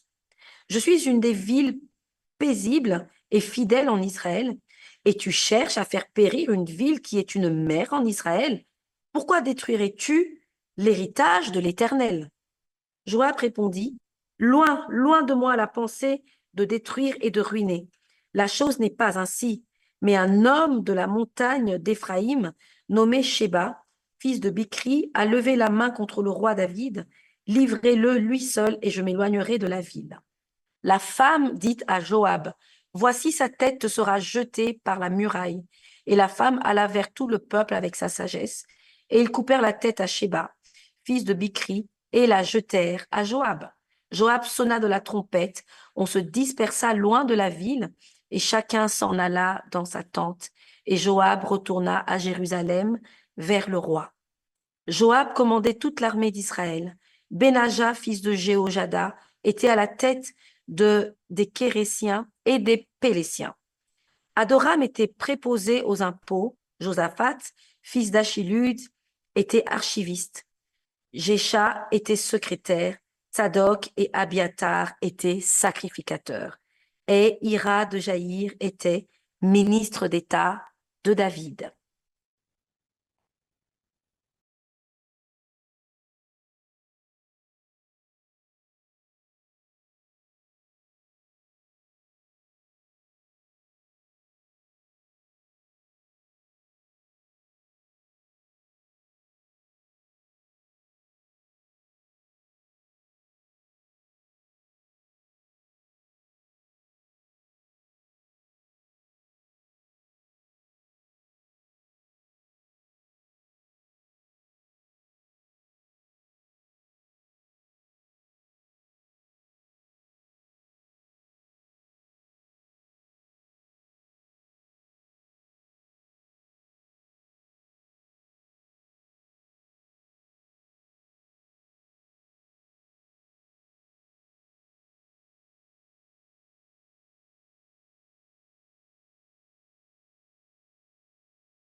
Chapter 21. Now there was a famine in the days of David for 3 years, year after year. And David inquired of the Lord, and the Lord answered, "It is because of Saul and his bloodthirsty house, because he killed the Gibeonites." So the king called the Gibeonites and spoke to them. Now the Gibeonites were not of the children of Israel, but of the remnant of the Amorites. The children of Israel had sworn protection to them, but Saul had sought to kill them in his zeal for the children of Israel and Judah. Therefore David said to the Gibeonites, "What shall I do for you? And with what shall I make atonement that you may bless the inheritance of the Lord?" And the Gibeonites said to him, "We will have no silver or gold from Saul or from his house, nor shall you kill any man in Israel for us." So he said, "Whatever you say, I will do for you." Then they answered the king, "As for the man who consumed us and plotted against us, that we should be destroyed from remaining in any of the territories of Israel, let 7 men of his descendants be delivered to us, and we will hang them before the Lord in Gibeah of Saul, whom the Lord chose." And the king said, "I will give them." But the king spared Mephibosheth, the son of Jonathan, the son of Saul, because of the Lord's oath that was between them, between David and Jonathan, the son of Saul. So the king took Armoni and Mephibosheth, the 2 sons of Rizpah, and the daughter of Aiah, whom she bore to Saul, and the 5 sons of Michal, the daughter of Saul, whom she brought up for Adriel, the son of Barzillai, the Meholatite, and he delivered them into the hands of the Gibeonites, and they hanged them on the hill before the Lord. So they fell, all 7 together, and were put to death in the days of harvest, the first days in the beginning of barley harvest. Now Rizpah, the daughter of Allah, took sackcloth and spread it for herself on the rock from the beginning of harvest until the late rains poured on them from heaven. And she did not allow the birds of the air to rest on them by day, nor the beasts of the field by night. And David was told what Rizpah, the daughter of Aiah, the concubine of Saul, had done. Then David went and took the bones of Saul and the bones of Jonathan his son from the men of Jabesh Gilead, who had stolen them from the street of Bethshan, where the Philistines had hung them up, after the Philistines had struck down Saul in Gibeah. So he brought up the bones of Saul and the bones of Jonathan his son from there, and they gathered the bones of those who had been hanged. They burned the bones of Saul and Jonathan his son in the country of Benjamin, in Zelah, in the tomb of Kish, his father. So they performed all that the king commanded, and after that God heeded the prayer for the land. When the Philistines were at war again with Israel, David and his servants with him went down and fought against the Philistines, and David grew faint.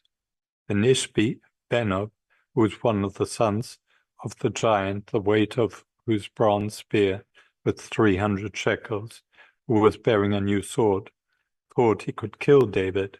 But Abishai, the son of Zeruiah, came to his aid and struck the Philistine and killed him. Then the men of David swore to him, saying, "You shall go out no more with us to battle, lest you quench the lamp of Israel." Now it happened afterwards that there was again a battle with the Philistines at Gob. Then Sibbechai, the Hushathite, killed Saph, who was one of the sons of the giant.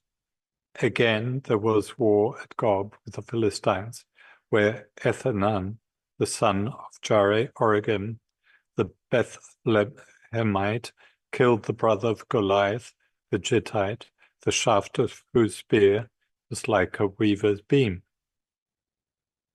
Yet again there was war at Gath, where there was a man of great stature, who had 6 fingers on each hand, and 6 toes on each foot, 24 in number, and he also was born to the giant.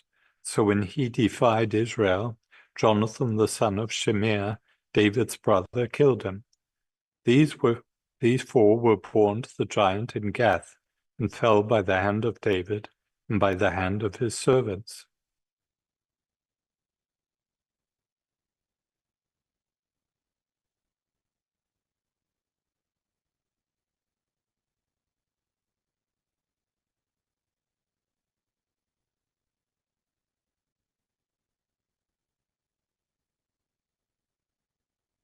Then David spoke to the Lord the words of his song on the day when the Lord had delivered him from the hand of all his enemies and from the hand of Saul. And he said, "The Lord is my rock and my fortress and my deliverer, the God of my strength, in whom I will trust, my shield and the horn of my salvation, my stronghold and my refuge, my Savior. You save me from violence. I will call upon the Lord, who is worthy to be praised. So shall I be saved from my enemies. When the waves of death surrounded me, the floods of ungodliness made me afraid. The sorrows of Sheol surrounded me. The snares of death confronted me. In my distress, I called upon the Lord and cried out to my God. He heard my voice from his temple, and my cry entered his ears.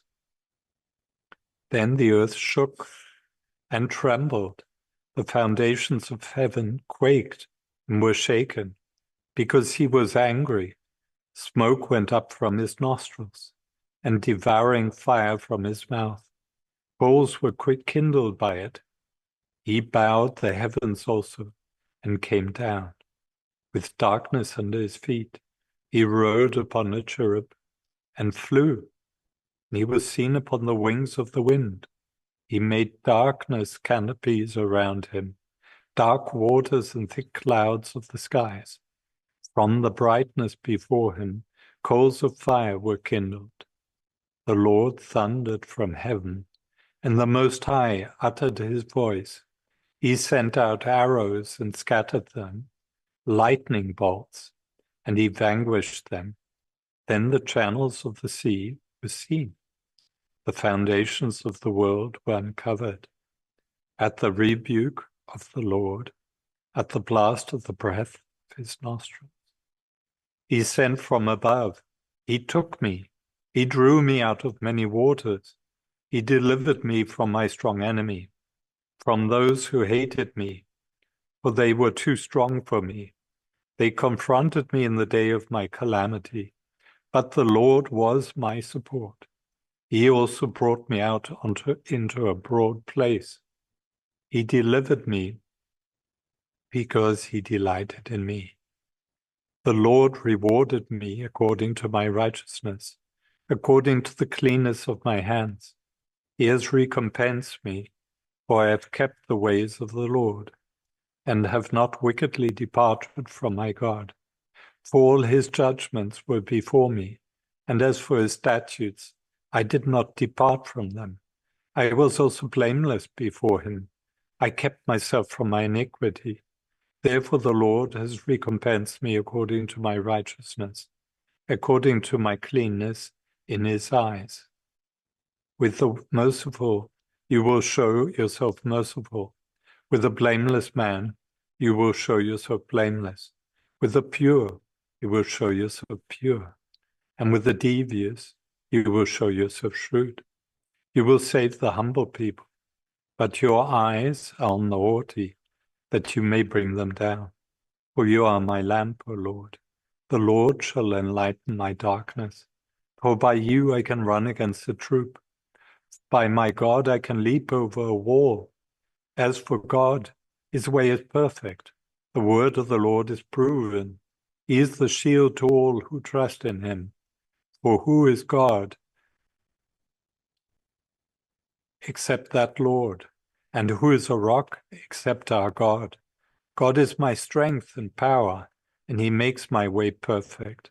He makes my feet like the feet of deer, and he sets me on my high places. He teaches my hands to make war, so that my arms can bend a bow of bronze. You have also given me the shield of your salvation, your gentleness that has made me great. You enlarged my path under me, so my feet did not slip. I have pursued my enemies and destroyed them. Neither did I turn back again till they were destroyed. And I have destroyed them and wounded them, so that they could not rise. They have fallen under my feet. For you have arrived.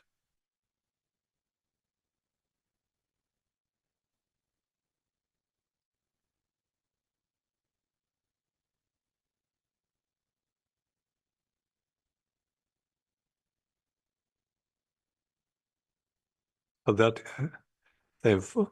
for you have armed me with strength for the battle. You have subdued under me those who rose against me. You have also given me the necks of my enemies, so that I destroyed those who hated me.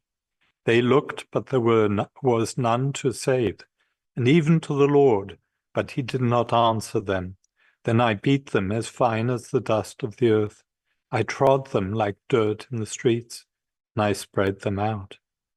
You have also delivered me from the strivings of my people. You have kept me as the head of the nations. A people I have not known shall serve me. The foreigners submit to me. As soon as they hear, they obey me. The foreigners fade away and come frightened from their hideouts. The Lord lives. Blessed be my rock.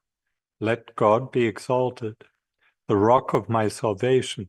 It is God who avenges me and subdues the people under me. He delivers me from my enemies.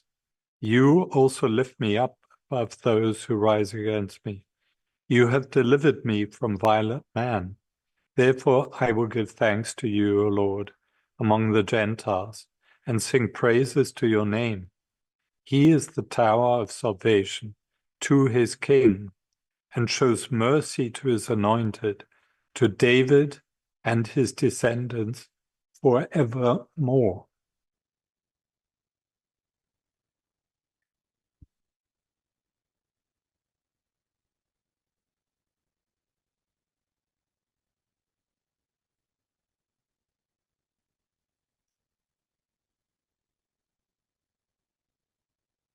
Two Samuel chapter 23.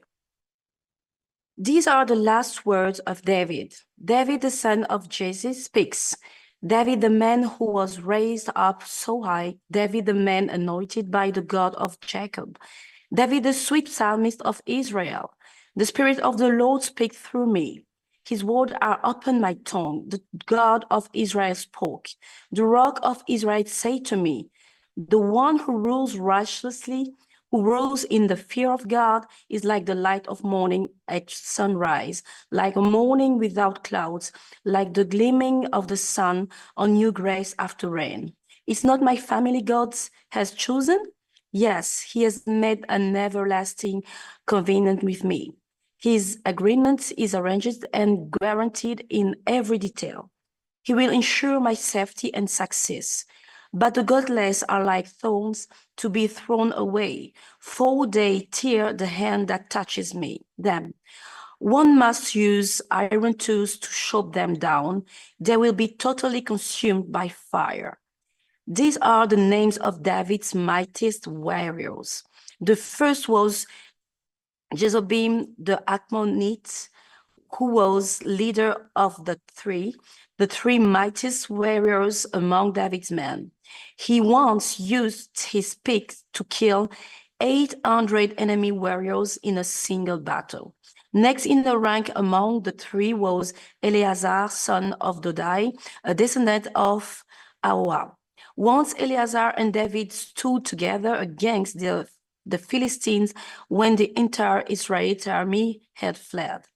He killed Philistines until his hand was too tired to lift his sword, and the Lord gave him a great victory that day.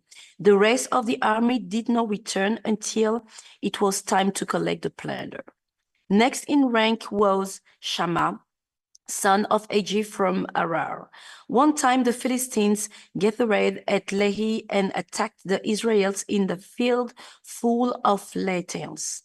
The Israelite army fled, but Shammah held his ground in the middle of the field and beat back the Philistines.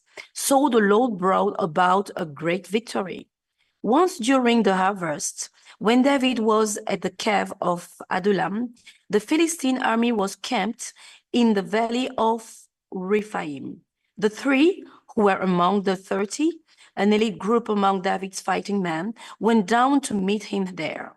David was staying in the stone gold at the time, and a Philistine detachment has occupied the town of Bethlehem. David remarked longingly to his men, "Oh, how I would love some of that good water from the well by the grate in Bethlehem." So the three broke through the Philistine lines, drew some water from the well by the gates in Bethlehem, and brought it back to David. But he refused to drink it. Instead, he poured it out as an offering to the Lord. "The Lord forbid that I should drink this," he exclaimed. "This water is as precious as the blood of these men who risked their lives to bring it to me." So David did not drink it. These are examples of the exploits of the three. Abishai, son of Zeruiah, the brother of Joab, was the leader of the 30. He once used his spear to kill 300 enemy warriors in a single battle. It was by such feats that he became as famous as the three.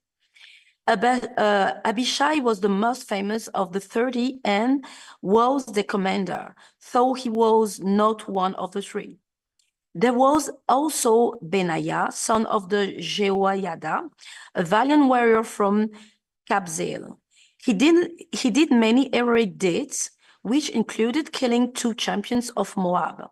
Another time, on a snowy day, he cast a lion down into a pit and killed it.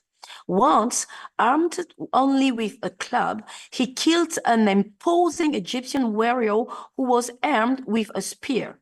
Benaiah wrenched the spear from the Egyptian's hand and killed him with it.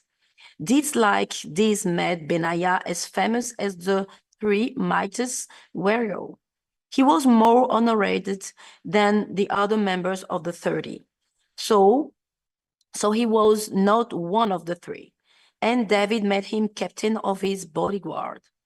Other members of the 30 included Asahel, Joash's brother, Elanan, son of Dodo from Bethlehem, Shammah from Erod, Elika from Erod, Helez from Pelon, Ira, son of Ikesh from Tekoa, Abiezer from Anatot, Sibekai from Yusha, Zalmon from Awa, Maharai from Netopha, Heled, son of Bana from Netopha, Ittai, son of Ribiah from Gibeah in the land of Benjamin, Benaiah from Piraton, Ure from Nahal Gasha, Abi Albon from Araba, Asmavet from Baurim, Eliabah from Shalbon, the sons of Jashen, Jonathan, son of Shagi from Arar, Ayam, son of Sharar from Arar,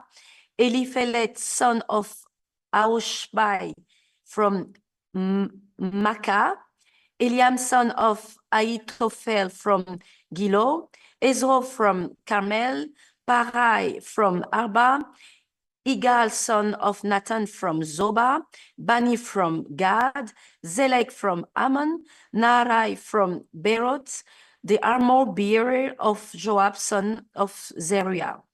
Ira from Jatir, Gareb from Jatir, Ura the Hittites. There were 37 in all.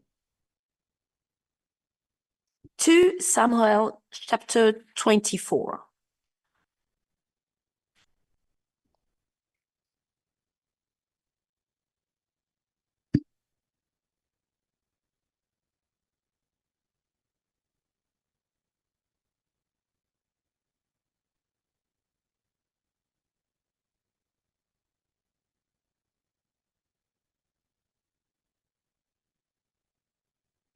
Again, the anger of the Lord was aroused against Israel, and he moved David against them to say, "Go, number Israel and Judah." So the king said to Joab, the commander of the army, who was with him, "Now go throughout all the tribes of Israel, from Dan to Beersheba, and count the people that I may know the number of the people." And Jonah said to the king, "Now may the Lord your God add to the people 100 times more than there are, and may the eyes of my Lord the king see it. But why does my lord the king desire this thing?" Nevertheless, the king's word prevailed against Joab and against the captains of the army. Therefore Joab and the captains of the army went out from the presence of the king to count the people of Israel. They crossed over Jordan and camped in Arah, on the right side of the town, which is in the midst of the ravine of Gad, and toward Jazer. Then they came to Gilead and to the land of Tatim Hodshi. They came to Dan, Jan, and around to Sidon. They came to the stronghold of Tyre, and to all the cities of the Hivites, the Canaanites. Then they went out to south Judah as far as Beersheba. And so when they had gone through all the land, they came to Jerusalem at the end of 9 months and 20 days. Then Joab gave the sum of the number of the people to the king. There were in Israel 800,000 valiant men who drew the sword, and the men of Judah were 500,000 men. And David's heart condemned him after he had numbered the people. So David said to the Lord, I have sinned greatly in what I have done, but now I pray, O Lord, take away the iniquity of your servant, for I have done very foolishly. Now when David arose in the morning, the word of the Lord came to the prophet Gad, David's seer, saying, Go and tell David, thus says the Lord, I offer you 3 things. Choose one of them for yourself, that I may do it to you. So Gad came to David and told him. He said to him, Shall 7 years of famine come to you in your land? Or shall you flee 3 months before your enemies while they pursue you?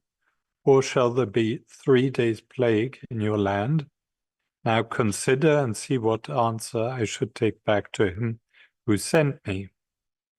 And David said to Gad, I am in great distress. Please let us fall into the hand of the Lord, for his mercies are great, but do not let me fall into the hand of man. So the Lord sent a plague upon Israel from the morning till the appointed time. From Dan to Beersheba, 70,000 men of the people died. When the angel stretched out his hand over Jerusalem to destroy it, the Lord relented from the destruction and said to the angel who was destroying the people, It is enough. Now restrain your hand. And the angel of the Lord was by the threshing floor of Araunah, the Jebusite. Then David spoke to the Lord when he saw the angel who was striking the people and said, Surely I have sinned and I have done wickedly. But these sheep, what have they done? Let your hand, I pray, be against me and against my father's house. And Gad came that day to David and said to him, Go up and erect an altar to the Lord on the threshing floor of Araunah the Jebusite. So David, according to the word of Gad, went up as the Lord commanded. Now Araunah looked and saw the king and his servants coming towards him. So Araunah went out and bowed before the king with his face to the ground. Then Araunah said, Why has my lord the king come to his servant?